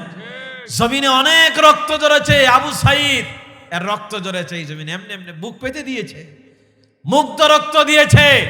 এমনি এমনি হয় না। আজকে যে এই যে বিজয়ের পতাকা উঠতেছে, এটা কি এমনি এমনি উঠছে? আমাদের তরুণেরা, আমাদের দামাল ছেলেরা সাহসিকতার সাথে ময়দানে ঝাঁপিয়ে পড়েছে, যার কারণে ওই ফ্যাসিস্টকে বাতিলকে আল্লাহ বিদায় করে দিয়েছে, ঠিক কিনা বলেন? এই জন্য বিজয় আজকে সব জায়গায় উঠতেছে। ঢাকা বিশ্ববিদ্যালয়, প্রাচ্যের অক্সফোর্ড যারা বলা হয়, নাস্তিকদের আড্ডাখানা ছিল। 6 কোটি টাকা দিয়ে ঢাকা ইউনিভার্সিটির ভিতরে মূর্তি বানায় দেওয়া হয়েছিল। কমিউনিস্টদের আড্ডাখানা ছিল। ইউনিভার্সিটির ভিতরে টুপি মাথায় দিয়ে ঢোকা যাইত না ঢাকা বিশ্ববিদ্যালয়। কবি আল মাহমুদ এটারে ডাকাইতের গ্রাম বলেছেন। ঢাকা বিশ্ববিদ্যালয়কে ডাকাতের গ্রাম বলেছিলেন তিনি। ডাকাতের গ্রাম, কারণ ওখানে মানুষ, ওই জায়গাটা নিরাপদ ছিল না। ওখানে ছিনতাইকারী খুব বেশি ছিল। ওখানে আপনার অনেক সন্ত্রাসী ছিল। ছাত্র নামদারি সন্ত্রাসীরা বিশ্ববিদ্যালয়ে মারামারি করত, খুব বেশি মারামারি করত। আপনারা জানেন বিশ্ববিদ্যালয়ের পরিবেশটা কি রকমের ছিল। যখন 2 দলের বা 2 গ্রুপের মারামারি শুরু হইতো, তখন পুলিশ যারা পাহারায় থাকতো তারা বন্দুক ফালাইয়া তৈয়া বাবারে মা কইয়া দৌড় দিত। কারণ ছাত্রদের হাতে, ওই লেডি ফেরাউনেরা ছাত্রদের হাতে যে অস্ত্র তুলে দিয়েছিল, পুলিশের হাতে ওই রকমের অস্ত্র ছিল না, ঠিক কিনা বলেন? এই অস্ত্র দিয়ে সমানে মানুষ খুন করতো বিশ্ববিদ্যালয়ে। আলহামদুলিল্লাহ, এখন ওই সন্ত্রাসীদের হাত থেকে আমাদের বিশ্ববিদ্যালয়কে আল্লাহ হেফাজত করেছেন। খুশি না বেজার আপনারা? এখন সেখানে আর ওই আপনার জেমসের গান হয় না, এখন সেখানে ইসলামী সঙ্গীতের অনুষ্ঠান হয়, সাংস্কৃতিক অনুষ্ঠান হয়, ইসলামিক কোরআন তেলাওয়াত হয়, আল্লাহর জিকির হয়। এখন আলেমেরা গিয়ে ওখানে সেমিনারে কথা বলে। আমাদের শেখ আহমদুল্লাহ সহ অনেক স্কলাররা এখন বিশ্ববিদ্যালয়গুলোতে গিয়া ছাত্রদের সামনে এখন কোরআনের বাণী তারা প্রচার করতেছেন। আপনারা খুশি না বেজার? এই কথাই তো আমরা সারা জীবন বলেছিলাম। আমাদের আল্লামা সাঈদী তো এই কথাই বলেছিলেন যে আমাদের বিশ্ববিদ্যালয়গুলোতে কোরআন তেলাওয়াত হবে। আমাদের বিশ্ববিদ্যালয়ে যেদিন আল্লাহর কোরআনের প্রচার প্রসারে, যেদিন বিশ্ববিদ্যালয় কোরআনের আলোয় আলোকিত হবে, ওই দিন আমার বিশ্ববিদ্যালয় উমরের মতো সৈনিক তৈরি করবে, ঠিক কিনা বলেন? হযরত আলী তৈরি হবে, আর আজকে তৈরি হচ্ছে। আপনারা জানেন ঢাকা বিশ্ববিদ্যালয়ের বিবি বানানো হয়েছে সাদিক কায়েমকে। সেই সাদিক কায়েম কোরআনের কথা বলে, বিশ্ববিদ্যালয়ের বিপি যদি কোরআনের কথা বলে, যদি নামাজের ইমামতি করে, এতে আপনারা খুশি না বেজার? জি খুশি না আপনারা? আরে ভাই, আমরা এমন নেতা কেন মানাবো যেই নেতা নামাজের ইমামতি করতে পারে না? বিগত 54 বছর আমরা এই কাম করছি। আল্লাহ এই কাম থেকে এই দেশকে হেফাজত করেন, সবাই বলেন আমিন। মালয়েশিয়াতে, আমাদের দেশে তো 90%-এর উপরে মুসলমান, মালয়েশিয়াতে মাত্র 60% মুসলমান।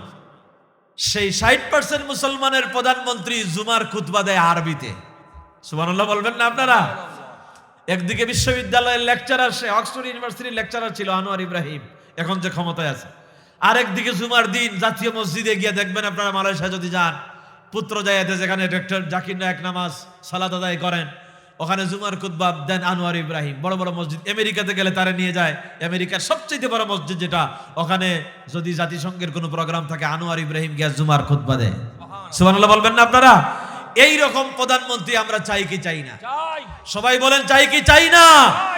ও মুসলমানের, আর বিক্রি হওয়ার সময় নাই। 500 টাকা 1000 টাকা দিয়ে আপনার ঈমান বিক্রি করবেন না। ইসলামের পক্ষে আপনারা ভোট দিবেন, এমন একজনকে প্রধানমন্ত্রী বানাবেন যে নামাজের ইমামতি করতে পারে, ঠিক কিনা বলেন? এটাই তো হওয়া উচিত। আজকে সাদিক কায়েমরা কি করছে? বিশ্ববিদ্যালয়ে গিয়ে দেখেন, বিশ্ববিদ্যালয়ে এখন ছিনতাইকারী নাই। ওই যে ঢাকা ইউনিভার্সিটির মেট্রো রেল নিচে কয়েকদিন আগেই তো দেখলাম, এই যে ডাকসু ইলেকশনের আগে নোংরা হয়ে একদম ময়লায় পেশাব পায়খানায় ভরে থাকতো। কিন্তু এখন ওই সোনার ছেলেরা, আগে যেগুলো ছিল এগুলোর সোনার ছেলে নামে বলতো, আসলে এগুলো ছিল জঙ্গি বলা হতো ইসলামপন্থীদেরকে। আসলে জঙ্গির দাদা হলো ওই সমস্ত সন্ত্রাসীরা, ঠিক কিনা বলেন? গিয়ে দেখেন আমার সোনার ছেলেরা কি বিশ্ববিদ্যালয় উপহার দিয়েছে। তাদের নেতৃত্বে এখন বিশ্ববিদ্যালয়ের বিসিও একজনকে বানানো হয়েছে, আলহামদুলিল্লাহ। ঢাকা ইউনিভার্সিটির বিসি ঢাকা ইউনিভার্সিটির সেন্ট্রাল মস্কে নামাজের ইমামতি করে। সুবহানাল্লাহ বলবেন না আপনারা? এই রকমের বিসির দরকার আছে না নাই? আল্লাহর কসম করে বলিয়া মুসলমানেরা শোনেন, এই দেশে যদি ডিসি যদি জেলার ইমামতি করে, টিএনও যদি থানার ইমামতি করে, থানার মসজিদের সেন্ট্রাল মসজিদের ইমামতি যদি করে, এসপি যদি বিভাগের, ওই যে পুলিশ কমিশনার যে আছে, সে যদি বিভাগীয় শহরে ওই পুলিশের হেডকোয়ার্টারে যে মসজিদ আছে, ওই মসজিদে যদি ইমামতি করে, আল্লাহর কসম এই দেশ থেকে দুর্নীতি বিদায় হয়ে যাবে। এমন তো আমরা বানাতে পারি না। এই ধরনের সোনার ছেলে বানানোর জন্য চেষ্টা করেন, এটাই আমাদের চেষ্টা হওয়া দরকার। ইসলাম এমনি এমনি আসে না। ওই দামাল ওই যুবকেরা যদি না আসতো, আগাইয়া না আসতো, আলহামদুলিল্লাহ আমাদের তরুণেরা সামনে যে ইলেকশন আসতেছে, আপনারা জরিপ নিয়ে দেখবেন। এটিএন বাংলার গতকালকের একটা রিপোর্ট দেখলাম, এখন সমান সমান হয়ে গেছে আন্তর্জাতিকভাবে। ওই যে বার্গম্যান সহ সারা বাংলাদেশে তারা জরিপ চালাইয়া দেখছে। আমরাও তো সারা দেশে ঘুরি, যেখানেই যাই একটু কথা বলার জন্য চেষ্টা করি। বাসে উঠলে একটু কথা বলি যুবকদের সাথে। আজকেও দুইজনের, এই কিশোরগঞ্জের দুইজন ছোট্ট ছোট্ট একদম কিশোর তরুণ, মাত্র হয়তো তারা ভোটার হয়েছে, দুইজনের সাথে কথা বললাম। তারা ওইভাবে ইসলামী আন্দোলন করে না, ইসলামী কোনো দল করে না, কিন্তু তারা বলে হুজুর আমরা বহুত দেখছি, চাঁদাবাজদেরকে দেখছি, মাস্তানদেরকে দেখছি, ফ্যাসিস্টদেরকে দেখছি, আমরা এবার ইসলামের পক্ষে সমর্থন করব। আলহামদুলিল্লাহ বলেন না আলহামদুলিল্লাহ? তরুণদের প্রথম ভোট ইসলামের পক্ষে হোক, ঠিক কিনা বলেন? তরুণদের প্রথম ভোট ইনশাআল্লাহ এবার ইসলামের পক্ষে হবে। শাহজালাল শাহপরানের দেশে ইনশাআল্লাহ কালেমার পতাকা পতপত করে উড়বে ইনশাআল্লাহ, বলেন না ইনশাআল্লাহ? এমনে এমনে আসে না এই পরিবেশ, রক্তের বিনিময়ে এসেছে। রাসূলুল্লাহ দ্বীন কায়েমের জন্য এইভাবে রক্ত দিলেন উহুদের ময়দানে, তাইফের ময়দানে। আপনারা জানেন বিশ্বনবী যখন কালেমার দাওয়াত নিয়ে গেলেন, দ্বীনকে কেমনে বিজয়ী করলেন। তাইফের ময়দানে রাসূলুল্লাহ যখন গেলেন, তাইফের যুবকদেরকে কালেমার দাওয়াত দেন, দ্বীনের দাওয়াত দেন। তাইফের যুবকেরা, তাইফের মুরব্বী যারা ছিল, বুড়ো মানুষ যারা ছিল, তারা যুবকদেরকে লেলাইয়া দিল আর বলল মক্কা থেকে মুহাম্মদ এসেছে, তাইফে আমাদের বাপদাদার ধর্ম নষ্ট করার জন্য পাথর মেরে তারে আবার এই তাইফের জমিন থেকে বিদায় করে দাও। মুরব্বীদের কথা মতো তাইফের যুবকেরা, তরুণেরা বিশ্ব নবীকে ঘেরাও করে ফেলল চতুর্দিক থেকে। আল্লাহর হাবিবকে তারা এবার বাঙ্গা বাঙ্গা পাথর হাতে নিয়ে চতুর্দিক থেকে নবীজিকে মাঝখানে রেখে পাথর মারা আরম্ভ করলো। নবীজি বেহুশ হয়ে গেলেন। তাইফের ময়দানে রক্তাক্ত হয়ে গেলেন, বেহুশ হয়ে গেলেন। অনেকক্ষণ পর যখন নবীজির হুঁশ ফিরে এলো, নবীজি এবার যখন দাঁড়ালেন, আবার পাথর মারা আরম্ভ করলো, আবার নবীজি বেহুশ হয়ে গেলেন। সেই কাফেরেরা, যুবকেরা, তাইফের কাফের যুবকগুলি এবারও থামলো না। আবার দুইবার বেহুশ হওয়ার পর তৃতীয়বার যখন নবীজি কোনো রকম দাঁড়ালেন, দাঁড়াতে পারেন না, থরথর করে কাঁপতেছেন, কোনো রকম দাঁড়ালেন। এবার তাইফের যুবকেরা সবচেয়ে বেশি নুরানি চেহারা মুবারকের উপরে পাথর মারল। বিশ্ব নবীকে পাথরের আঘাতে আঘাতে জর্জরিত করে দিল। আল্লাহর হাবিবের নুরানি চেহারা মুবারক থেকে রক্ত পড়তেছে, দেহ মুবারক ক্ষত বিক্ষত হয়ে গেছে, পা মুবারক ক্ষত বিক্ষত হয়ে গেছে। ওরা পাথর মারতে মারতে ক্ষান্ত হলো না, পাথর মারতে মারতে পাথরের উপর এবার পাথর মারা আরম্ভ করলো। নবীজি পাথরের নিচে পড়ে গেলেন, পাথরের বিশাল স্তূপ হয়ে গেল। ওরা চলে গেল, মনে করলো এবার শেষ, মুহাম্মদ মনে দুনিয়া থেকে বিদায় নিয়েছে। কাফের বেঈমানেরা, তাইফের যুবকেরা চলে গেল। হযরত যায়েদ রাদিয়াল্লাহু তাআলা আনহু নবীজিকে তালাশ করে দেখলেন নবীজি দেহ মুবারক পাথরের নিচে পড়ে আছে। হযরত যায়েদ আস্তে আস্তে করে সব পাথরগুলো সরালেন, সরাইয়া বিশ্ব নবীকে তার কাঁধের উপরে উঠালেন। তাইফের ছোট্ট একটা পুকুরের মতো ছিল, এখন ওই জায়গাটা চিহ্নিত করে রাখা হয়েছে, ছোট্ট একটা মসজিদ আছে ওখানে। হযরত যায়েদ রাদিয়াল্লাহু তাআলা নবীজিকে ওখানে নিয়ে গেলেন, একটু পানি নিয়ে আসলেন, ওই পুকুর থেকে পানি ছিটিয়ে দিলেন বিশ্ব নবীর নুরানি চেহারা মুবারকের উপরে। নবীজির হুঁশ ফিরে এলো। যায়েদকে বললেন, যায়েদ রে, ওরা বুঝে নাই রক্তাক্ত করে ফেলেছে আমারে, আমি এবার মাওলার দরবারে হাত তুলবো, ওদের হেদায়েতের জন্য আল্লাহর কাছে দোয়া করবো, একটু পানি নিয়ে আসো, ওযু করবো আমি। হযরত যায়েদ রাদিয়াল্লাহু তাআলা আনহু পানি আনলেন, নবীজি ওযু করতেছেন। ওযু করার পরে যখন পা মুবারক নবীজি ধৌত করবেন, পায়ের মধ্যে মোজা ছিল, এত পাথর মেরেছে নবীজির পা ফেটে গিয়া মোজার মধ্যে আর গোশতের মধ্যে একদম লেগে গেছে। নবীজি যখন মোজা খোলার জন্য চেষ্টা করেন, মোজায় ধরেন, টান মারেন, ফিনকিরি দিয়ে রক্ত বের হয়। আল্লাহর নবী সহ্য করতে পারতেছেন না, থরথর করে নবীজির শরীর মুবারক কাঁপতেছে। যায়েদ রাদিয়াল্লাহু তাআলার কাঁধের উপরে বর করে নবীজি কোন রকম দাঁড়ায় আছেন। আল্লাহর আরশের মধ্যে কম্পন শুরু হয়ে গেছে। মালাকুল জবল পাহাড়ের ফেরেশতারা এসে বলে, ইয়া রাসূলুল্লাহ, ইয়া হাবিবাল্লাহ, আপনি রাহমাতাল লিল আলামিন, আর তায়েফের কাফেররা আপনারে পাথর মেরে আপনার দেহ মুবারক রক্তাক্ত করেছে। ওগো নবী, আমরা সহ্য করতে পারতেছি না, আপনি শুধু পারমিশন দেন, আপনি অনুমতি দেন, দুইটা পাহাড় দুই হাতে নেব, আর মাঝখানে তাইফের কাফের যারা আপনারা মেরেছে এদেরকে পিষে মেরে শেষ করে দিব, অনুমতি দেন। আল্লাহর নবী আল্লাহর কাছে দোয়া করলেন, দুহাত উত্তোলন করে বলেন, ফেরেশতাদেরকে বললেন, আমি জানি তোমাদের সেই শক্তি আছে, একটা পাহাড় তোমরা এক হাতে নিতে পারবা, আরেকটা পাহাড় আর এক হাতে নিতে পারবা, কাফেরদেরকে শেষ করে দিতে পারবা। কিন্তু তোমরা যদি তাদেরকে মেরে ফেলো, এই কাফের গুলিরে যদি মেরে ফেলো, তাহলে আগামী কালকে আমি কার কাছে নিয়ে যাব? লা ইলাহা ইল্লাল্লাহু মুহাম্মাদুর রাসূলুল্লাহ। জোরে পড়েন, লা ইলাহা ইল্লাল্লাহ, লা ইলাহা ইল্লাল্লাহ, লা ইলাহা ইল্লাল্লাহু মুহাম্মাদুর রাসূলুল্লাহ সাল্লাল্লাহু আলাইহি ওয়াসাল্লাম। আমার ভাইরা, নবীজি আল্লাহর কাছে দোয়া করেন আর বলেন, আল্লাহ, এরা বুঝে নাই, এদেরকে তুমি মাফ করে দাও। আল্লাহ বলেন, ওয়ামা আরসালনাকা ইল্লা রাহমাতাল লিল আলামিন, নবী আমি আপনাদের রহমত করে পাঠাইছি। ভাই, ইসলাম এমনি এমনি আসে নাই, অনেক রক্ত দেওয়া লাগছে। নবীজি রক্ত দিয়েছেন, সাহাবায়ে কেরামরা শহীদ হয়েছেন, রক্ত দিয়েছেন। বেলালকে কত অত্যাচার নির্যাতন করা হলো, খাব্বাবকে মারা হলো, আম্মারকে মারা হলো, খুবাইবকে মারা হলো, সুমাইয়াকে শহীদ করে দেয়া হলো। এমনি এমনি আল্লাহর দ্বীন আসে নাই, এমনি এমনি ইসলাম কায়েম হয় নাই। হযরত আম্মার রাদিয়াল্লাহু তাআলা আনহুকে কত অত্যাচার নির্যাতন করা হয়েছে। দুইটা উট আনা হয়েছে, দুইটা উট নিয়ে আম্মার রাদিয়াল্লাহু তাআলা আনহুর বাবাকে মারা হলো, তার মাকে মারা হলো। তার বাবার দুই পা দুই উটের দুই পায়ের সঙ্গে বেঁধে দিয়েছে, আর দুইটা উট দুই দিকে ছেড়ে দিয়েছে। দুই দিকে দুইটা উট যখন দৌড় দিয়েছে, হযরতে আম্মারের চোখের সামনে তার বাবার শরীরটা দুই টুকরা হয়ে গেছে। আমার ভাইরা, এমনি এমনি ইসলাম আসে নাই, কত অত্যাচার আর কত নির্যাতন সাহাবায়ে কেরামদেরকে সহ্য করা লেগেছে।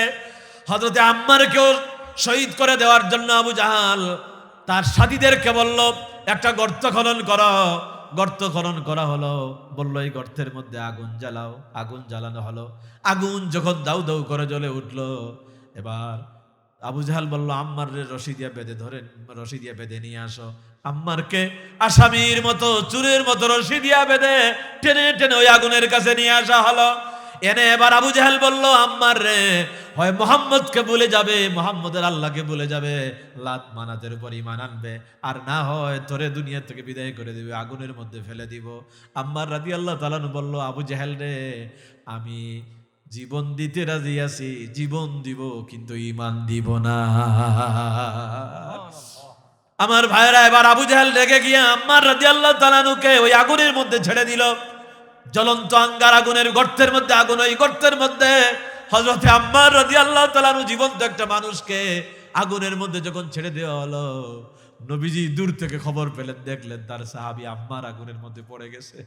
আল্লাহর হাবিব সাথে সাথে আগুনকে ডাকলেন, ইয়া নার, হে আগুন, কামা কুনতা বারদাও ইয়া নারু বারদান আলা আম্মারা, হে আগুন আমার আম্মারের জন্য আরামদায়ক হয়ে যা, কামা কুনতা বারদাও ওয়া সালামান আলা ইব্রাহিম, যেভাবে ইব্রাহিমের জন্য আরামদায়ক হয়েছিলে আমার সাহাবী আম্মারের জন্য খবরদার আগুন আমার সাহাবীরে জ্বালাইস না, আমার আম্মারের জন্য ওইভাবে তুমি আরামদায়ক হয়ে যাও। সুবহানাল্লাহ।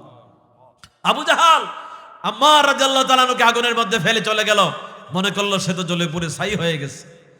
এবার আল্লাহর হাবিব আসলেন, এসে দেখলেন আম্মার রাদিয়াল্লাহু তাআলা আরাম করে আগুনের মাঝখানে বসে আছেন। আল্লাহু আকবার বলবেন না? আল্লাহু আকবার। আগুন আম্মার রাদিয়াল্লাহু তাআলা কে সেদিন জ্বালাতে পারে নাই, পোড়াতে পারে নাই। ও ভাইরা, আমি এই উদাহরণগুলো দিয়ে আপনাদেরকে বোঝাতে চাই, ইসলাম এমনি এমনি প্রতিষ্ঠা হয় না।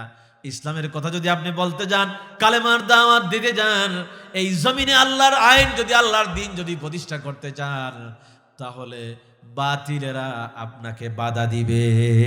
ঠিক কিনা বলেন? এই বাধা মনে কইরেন না যে বাধা তো মনে হয় শেষ হয়ে গেছে, ওই তো দিল্লি চলে গেছে মামু বাড়ি। আল্লাহর ওলি বলছিলেন না, এমন ঝাঁকুনি দিবে শাহজালালের উত্তরসূরিরা, মামু বাড়ি দিল্লি গিয়া পড়বা। দেখেন আল্লামা সাইদি যত কথা বলেছেন, সব কথা আল্লাহ অক্ষরে অক্ষরে কবুল করেছেন। ঠিক কিনা বলেন?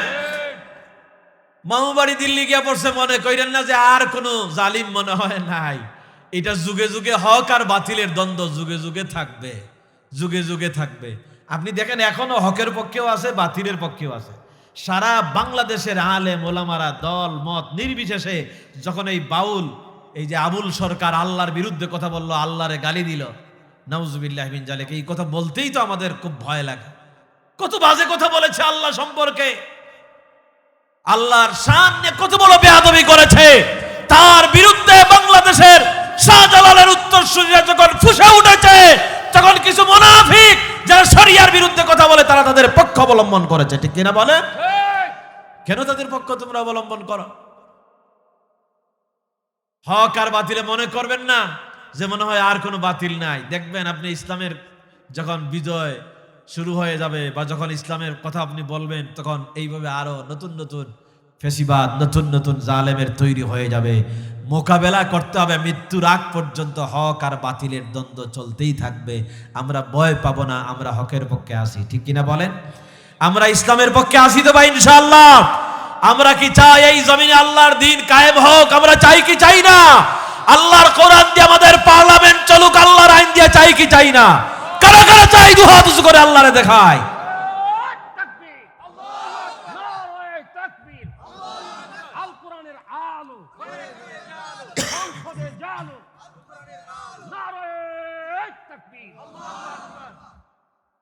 সব মতবাদ দেখা শেষ, এবার ইসলামের বাংলাদেশ। ঠিক কিনা বলেন? এসো মমতার বন্ধনে হাতে হাত রাখি, সব দ্বন্দ্ব বিভেদ ভুলে যাই, জামাত চরমোনাই হেফাজত খেলাফত, আমাদের ভেদাভেদ নাই। ঠিক কিনা বলেন? আমাদের কোনো ভেদাভেদ নাই। যারা ইসলামের কথা বলবে, কালেমার কথা বলবে, কোরআনের কথা বলবে, কে কোন তরিকার আমরা দেখবো না। আমরা সবাই এবার ইসলামের পক্ষে থাকবো ইনশাআল্লাহ। আল্লাহ আমাদেরকে তৌফিক দান করেন। সবাই বলেন আমিন। ভাই, দুনিয়ায় যদি আল্লাহর দ্বীন মানেন, আপনারা রাগ করতেছেন নাকি? এটাই তো আমাদের জীবনের আসল কথা। আপনি দুনিয়ায় যদি দিন না মানেন, কবরে গিয়া দিনের প্রশ্ন আসে না নাই? জিজ্ঞেস করা হবে ওমা দিন উকা, তোমার দিন কি? তখন আমরা কি বলবো? দিনই আল ইসলাম। আমাদের দিন হলো ইসলাম, জীবন ব্যবস্থা হলো ইসলাম। আমাদের দিন অন্যান্য ধর্মের মতো আমাদের ধর্ম না। এটা একটা মুকাম্মাল নিজামে হায়াত, এটা দিয়ে সব চলে। আলহামদুলিল্লাহ, আপনারা জেনে খুশি হবেন ইসলামের আলো। আমি গত জুন মাসে প্যারিসে গিয়েছিলাম, ফ্রান্সের প্যারিসে আমার প্রোগ্রাম ছিল। খ্রিস্টানদের সবচাইতে বড় চার্চ, যেটা দুনিয়ার মধ্যে সবচাইতে বড়, ওটাতে আমার নিয়ে যাওয়া হইলো। বললো হুজুর আপনি একটু দেখে যান, তাহলে বাংলাদেশে গিয়ে বলতে পারবেন মাহফিলগুলোতে। আমার দেখানো হলো, ওখানে আমি দেখলাম মাত্র 2 জন 3 জন বা 4 জন এই পরিমাণ খ্রিস্টানরা, তারা রবিবারে তাদের চার্চে যায়, তাদের উপাসনালয়ে যায়। এখন অন্যান্য ধর্মের লোকেরা তারা ধর্মীয় উপাসনা করে না। বৌদ্ধ সবচাইতে বেশি চীনে বৌদ্ধিস্টরা এখন তাদের ধর্ম পালন করে না, অধিকাংশই নাস্তিক হয়ে যাচ্ছে। আর প্যারিসে, ফ্রান্সে আমি যেখানে প্রোগ্রাম করলাম, 2-2.5 হাজার মুসলমান সেখানে উপস্থিত ছিল। ওই জায়গাটা খ্রিস্টানদের একটা গির্জা ছিল, চার্চ ছিল। ওইটা তারা, ওই মুসলমানরা, আমাদের বাংলাদেশি ভাইরা কিনে নিয়েছে। কিনে নিয়ে তারা বিশাল মসজিদ আর মাদ্রাসা তৈরি করে দিয়েছে। এইভাবে কানাডাতে হচ্ছে, এইভাবে আমেরিকাতে হচ্ছে। লন্ডনে ইস্ট লন্ডন মসজিদ, যেটা আব্দুর রহমান আস-সুদাইস কাবা শরীফের ইমাম উদ্বোধন করলেন, ওই ইস্ট লন্ডন মসজিদ, ওইটা খ্রিস্টানদের চার্চ ছিল। তারা যায় না, ওইটা খালি পড়ে থাকে। মুসলমানরা এটা কিনে মসজিদ বানাইছে। ওখানে 10,000 মুসলমান একসাথে জামাতে নামাজ আদায় করতে পারে। সুবহানাল্লাহ। দেখছেন ইসলামের পতাকা কোথায় উঠতেছে? স্পেনে আজকে নামাজের জন্য আজান হচ্ছে, ইতালির রোমে আজান হচ্ছে, মসজিদ হচ্ছে। সারা দুনিয়ায় কালেমার পতাকা, ইসলামের গণজোয়ার তৈরি হয়েছে। ইনশাআল্লাহ আগামী শতাব্দী হবে ইসলামের শতাব্দী, আগামী দিন হবে ইসলামের দিন। অন্যান্য ধর্মের লোকেরা ধর্ম ওইভাবে পালন করে না, মুসলমানরা যেভাবে ধর্ম পালন করে। বাংলাদেশে যে পরিমাণ মাহফিল হয়, আলহামদুলিল্লাহ বাংলাদেশের মুসলমানরা ইসলামকে সবচেয়ে বেশি ভালোবাসে, ঠিক কিনা বলেন? ইসলামের প্রতি আমাদের দরদ আছে না নাই? রাত 12টা-1টা পর্যন্ত মাহফিলে বসে থাকে। ঠান্ডার মধ্যে কত কষ্ট করে আল্লাহর দিন শিখার জন্য, আল্লাহর দিন শিখার জন্য চেষ্টা করে।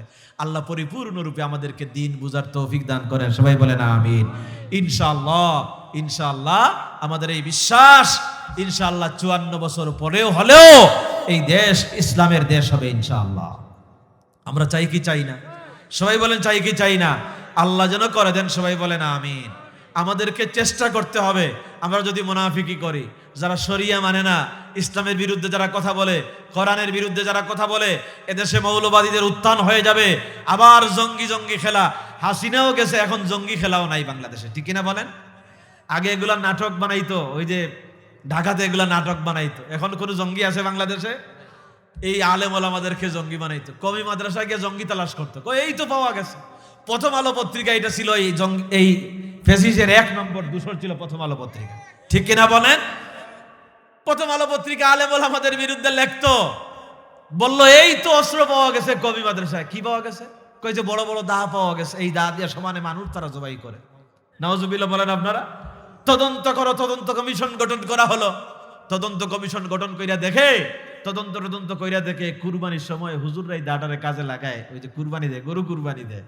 আর এই শয়তানেরা পত্রিকায় মিডিয়ায় ছড়ায় দেয় যেগুলো দিয়ে মানুষ জবাই করে। এই রকমের আলেম ওলামাদেরকে কত অত্যাচার আর নির্যাতন করেছে, ঠিক কিনা বলেন? আমরা ইসলামের পক্ষে ইনশাআল্লাহ, বলেন ইনশাআল্লাহ, ইসলামের পক্ষে থাকার তৌফিক আল্লাহ যেন আমাদেরকে দান করেন। সবাই বলেন আমিন। আমি যে আলোচনা আপনাদের সামনে করতেছিলাম, রসুলকে পাঠাইছেন আল্লাহ 2টা জিনিস দিয়া। কয়টা জিনিস দিয়ে পাঠাইছেন? 2টা। আল্লাহ রাব্বুল আলামিন হুদা দিয়েছেন, কোরআন দিলেন, আর দ্বীনে হক দিলেন। আল্লাহ রাব্বুল আলামিন বিশ্ব নবীকে এই 2টা জিনিস দিয়া বললেন, আপনি এই দ্বীনকে এবং হুদাকে, কোরআনকে বিজয়ী করবেন। লিইয়ুযহিরাহু আলাদ-দ্বীন, যত অন্যান্য দিন আছে, আদিয়ানে বাতিলা আছে, সব আদিয়ানে বাতিলার উপরে ইসলামকে আর কোরআনকে বিজয়ী করার জন্য আমি আপনারে দুনিয়ায় পাঠাইছি। কোন সুবহানাল্লাহ। আমরা রাসূলের উম্মত, আমাদেরও মিশন হবে আল্লাহর জমিনে আল্লাহর দ্বীনকে বিজয়ী করা। ও মুসলমানেরা, যদি আমরা দ্বীনকে বিজয়ী করতে পারি, কোরআনকে বিজয়ী করতে পারি, তাহলেই আমাদের সমাজটা কোরআনের সমাজ, ইসলামের সমাজ, সোনার সমাজ হয়ে যাবে। চুরি থাকবে না, ডাকাতি থাকবে না, দুর্নীতি থাকবে না। যতই আপনি বদলান, একজনের পর আরেকজনকে আপনি ক্ষমতায় পাঠান, আল্লাহর কসম কেউ এই সমাজ থেকে দুর্নীতি বন্ধ করতে পারবে না। এই সমাজ থেকে অন্যায়, অত্যাচার, অবিচার যদি বিদায় করতে হয়, তাহলে আল্লাহর কোরআনকে পার্লামেন্টে পাঠাইতে হবে। ঠিক কিনা বলেন? এই কথাটা ভাই আমরা বারবার বোঝাবার জন্য আপনাদেরকে চেষ্টা করতেছি। আল্লাহ আমাদের সবাইকে এই কথাটা বুঝার তৌফিক আল্লাহ যেন দান করেন। সবাই বলেন আমিন। আরো জোরে কোন আমিন। এটাই ছিল রাসূলের মিশন, এটাই ছিল সাহাবায়ে কেরামদের মিশন। রাসূলুল্লাহ রাষ্ট্র পরিচালনা করলেন 10 বছর। আবু বকর, উমর, উসমান, আলী সবাই চালালেন। আমাদের নবীজির আগে যে নবী রাসূলরা আসছিল তারাও রাষ্ট্র চালাইছেন। হযরতে সুলাইমান আলাইহিস সালাম রাষ্ট্রপ্রধান ছিলেন, ইউসুফ আলাইহিস সালাম রাষ্ট্রপ্রধান ছিলেন। ইউসুফ নবীকে ভাইয়েরা ষড়যন্ত্র করে কুয়ায় ফালাইল, কেনানের কুয়ায় নিয়ে তারে ফালাইয়া দিল। বাবা ইয়াকুব আলাইহিস সালাম কাঁদতে কাঁদতে অন্ধ হয়ে গেলেন। ছেলের জন্য আহারে বিরহ, কত কষ্ট তিনি না পেয়েছিলেন। হযরত ইউসুফ আলাইহিস সালামকে ভাইয়েরা যখন কুয়ার মধ্যে ফালাইয়া দিল, ওরা তো মনে করছে আমরা ইউসুফকে মেরে ফেলেছি, বিদায় করে দিয়েছি দুনিয়ার থেকে। আসলে এটা কুয়া ছিল না, এটা ক্ষমতায় যাওয়ার জন্য, সিংহাসনে বসাবার জন্য আল্লাহ ইউসুফকে একটা সুড়ঙ্গ পথ বানায়া দিয়েছিলেন। কোন সুবহানাল্লাহ। কুয়ার মধ্যে পড়লেন ইউসুফ আলাইহিস সালাম, আর কুয়ার থেকে উঠাইয়া আল্লাহ মিশরের রাজ সিংহাসন তারে দান করে দিলেন। মিশরের প্রেসিডেন্ট তিনি হয়ে গেলেন। সুবহানাল্লাহ। হযরত ইউসুফ আলাইহিস সালাম রাষ্ট্র পরিচালনা করলেন, সুলাইমান নবী রাষ্ট্র পরিচালনা করলেন। এক দেশ আর দুই দেশের না, সুলাইমান নবীকে আল্লাহ বাদশাহ বানালেন। সারা দুনিয়ার বাদশাহ তিনি ছিলেন, সিংহাসনে বসতেন, সারা দুনিয়ার প্রেসিডেন্টগিরি তিনি করে বেড়াতেন। সুলাইমান নবী শুধু মানুষের প্রেসিডেন্ট ছিলেন না, সুলাইমান নবীকে আল্লাহ রাব্বুল আলামিন জিনের বাদশাহ বানায় দিয়েছেন। কোন সুবহানাল্লাহ। নবী রাসূলের প্রেসিডেন্ট ছিল, বাদশাহী করেছে, রাষ্ট্র পরিচালনা করেছে। আল্লাহর বিধান দিয়া, কোরআন দিয়া রাষ্ট্র পরিচালিত হবে, এটা শুধু তাবিজের জন্য আসে নাই, এটা শুধু মসজিদ মাদ্রাসার জন্য আসে নাই। কোরআন দিয়া রাষ্ট্র পরিচালিত হবে ইনশাআল্লাহ। বলেন না ইনশাআল্লাহ। আমার ভাইরা, মুসা আলাইহিস সালাম রাষ্ট্র পরিচালনা করলেন। মুসা নবী রাষ্ট্র চালাইতে গিয়া রাষ্ট্র পরিচালনা করলেন, আল্লাহ তারে প্রেসিডেন্ট বানালেন। মুসা নবীর রাগ একটু বেশি ছিল। তিনি জনগণকে বলে দিয়েছেন, আমার কাছে আসার একটা সময় আসে, দাবি দাওয়া নিয়ে আসবে। প্রেসিডেন্ট প্রধানমন্ত্রী হইলে মানুষের দাবি দাওয়া আসে না নাই? বলেন তো, আসে। মুসা আলাইহিস সালামের কাছে দাবি দাওয়া নিয়ে যায়, জনগণকে তিনি সময় দেন, কিন্তু একটা নির্দিষ্ট সময় তার জন্য রেখেছেন ব্যক্তিগত, যে এই সময়টা কেউ আসবে না আমার কাছে। মুসা আলাইহিস সালাম একটু রাগী নবী ছিলেন। রাগ যখন উঠতো তখন মাথার চুলগুলো সব ওইভাবে খাড়া হয়ে যেত, সোজা হয়ে যেত, পাগড়ি বেদ করে উপরে উঠে যেত। সুবহানাল্লাহ বলবেন না আপনারা? সেই মুসা আলাইহিস সালাম ব্যক্তিগত কাজ করতেছেন, জনগণ টাইম জানে যে এই টাইমে মুসার কাছে যাওয়া যাবে না, কারণ মুসা একটু রাগী নবী, কেউ ওই টাইমে আসে না। আজরাইল ওই টাইমে আসছে মুসা আলাইহিস সালামের কাছে, মানুষের আকৃতি নিয়ে আইসা মুসার রুমে ডাইরেক্ট ঢুকে গেছে। মুসা আলাইহিস সালামের রাগ উঠলো, কেন তুমি আসলা? মানুষের আকৃতি নিয়ে আসছে তো টের পান নাই যে এটা আজরাইল। হাতের জামা টাইট করে আজরাইলে মারছে থাপ্পড়, মারার সাথে সাথে আজরাইলের চোখ পড়ে গেছে মাটিতে। আজরাইল চিন্তা করে, আমি আজরাইল আর আমারে মারে, হে তো আমার থেকে আরো জাদরেল আজরাইল। এবার সে চলে গেছে আল্লাহর কাছে, গিয়ে বলতেছে, আল্লাহ মুসার কাছে তো পাঠাইছো ভালো কথা, কিন্তু আমারই তো মারিয়ে ফেলেছিল, আমি তারে কি মারবো? আল্লাহ বলেন, দাঁড়াও আমি ব্যবস্থা করে দিচ্ছি। মুসা আলাইহিস সালাম রাষ্ট্রের কাজ কাম ফালাইয়া তুইয়া দৌড়াবে ওই জায়গায় যাওয়ার জন্য। কয়েকজন ফেরেশতা আল্লাহ পাঠালেন, যাও একটা কবর খনন করো। কবর খনন করা হচ্ছে, ওই কবরের ভিতর থেকে জান্নাতের সুগন্ধি আসতেছে, ঘ্রাণ আসতেছে, চতুর্দিকে সেই ঘ্রাণটা, সুঘ্রাণটা ছড়ায় গেল। মুসা আলাইহিস সালামের নাকে গিয়া লাগলো, তিনি পেরেশান হয়ে গেলেন, এত সুন্দর সুগন্ধি কোত্থেকে আসে তালাশ করার জন্য তিনি বেরিয়ে গেলেন। পথ চলতে চলতে অনেক দূর যাওয়ার পর মুসা আলাইহিস সালাম দেখলেন কয়েকজন খুব সুন্দর মানুষ একটা কবর খনন করতেছে, আর এই কবরের ভিতর থেকে এই সুগন্ধিটা আসে। মুসা আলাইহিস সালাম বললেন, ভাইরা তোমরা কারা? আমি তো তোমাদেরকে কোনোদিন দেখি নাই, এত সুন্দর কবর তোমরা খনন করতেছো, এই কবরের ভিতর থেকে জান্নাতের সুগন্ধি আসতেছে, তোমরা যদি পারমিশন দাও তাহলে তোমাদের এই কবরে আমি বসে কিছুক্ষণ বিশ্রাম নিতে চাই। তারা বলল, গো আল্লাহর নবী, আমরা আপনারে চিনি, আপনি এই জামানার পয়গম্বর মুসা কালিমুল্লাহ, পারমিশন নেওয়ার দরকার নাই, যতক্ষণ আপনার মন চায় ততক্ষণ পর্যন্ত বসে বসে এখানে বিশ্রাম নেন। মুসা আলাইহিস সালাম ওই কবরে নামলেন, বসলেন, তার বড় আরাম লাগলো। তিনি বললেন, ভাইরা আমার তো ঘুম চলে আসছে, আমি একটু ঘুমাতে চাই। তারা বলল, গো আল্লাহর নবী, ঠিক আছে আপনি ঘুমায় যান। হযরতে মুসা আলাইহিস সালাম ওই কবরে এবার শুইয়া গেলেন, তার ঘুম লেগে গেল।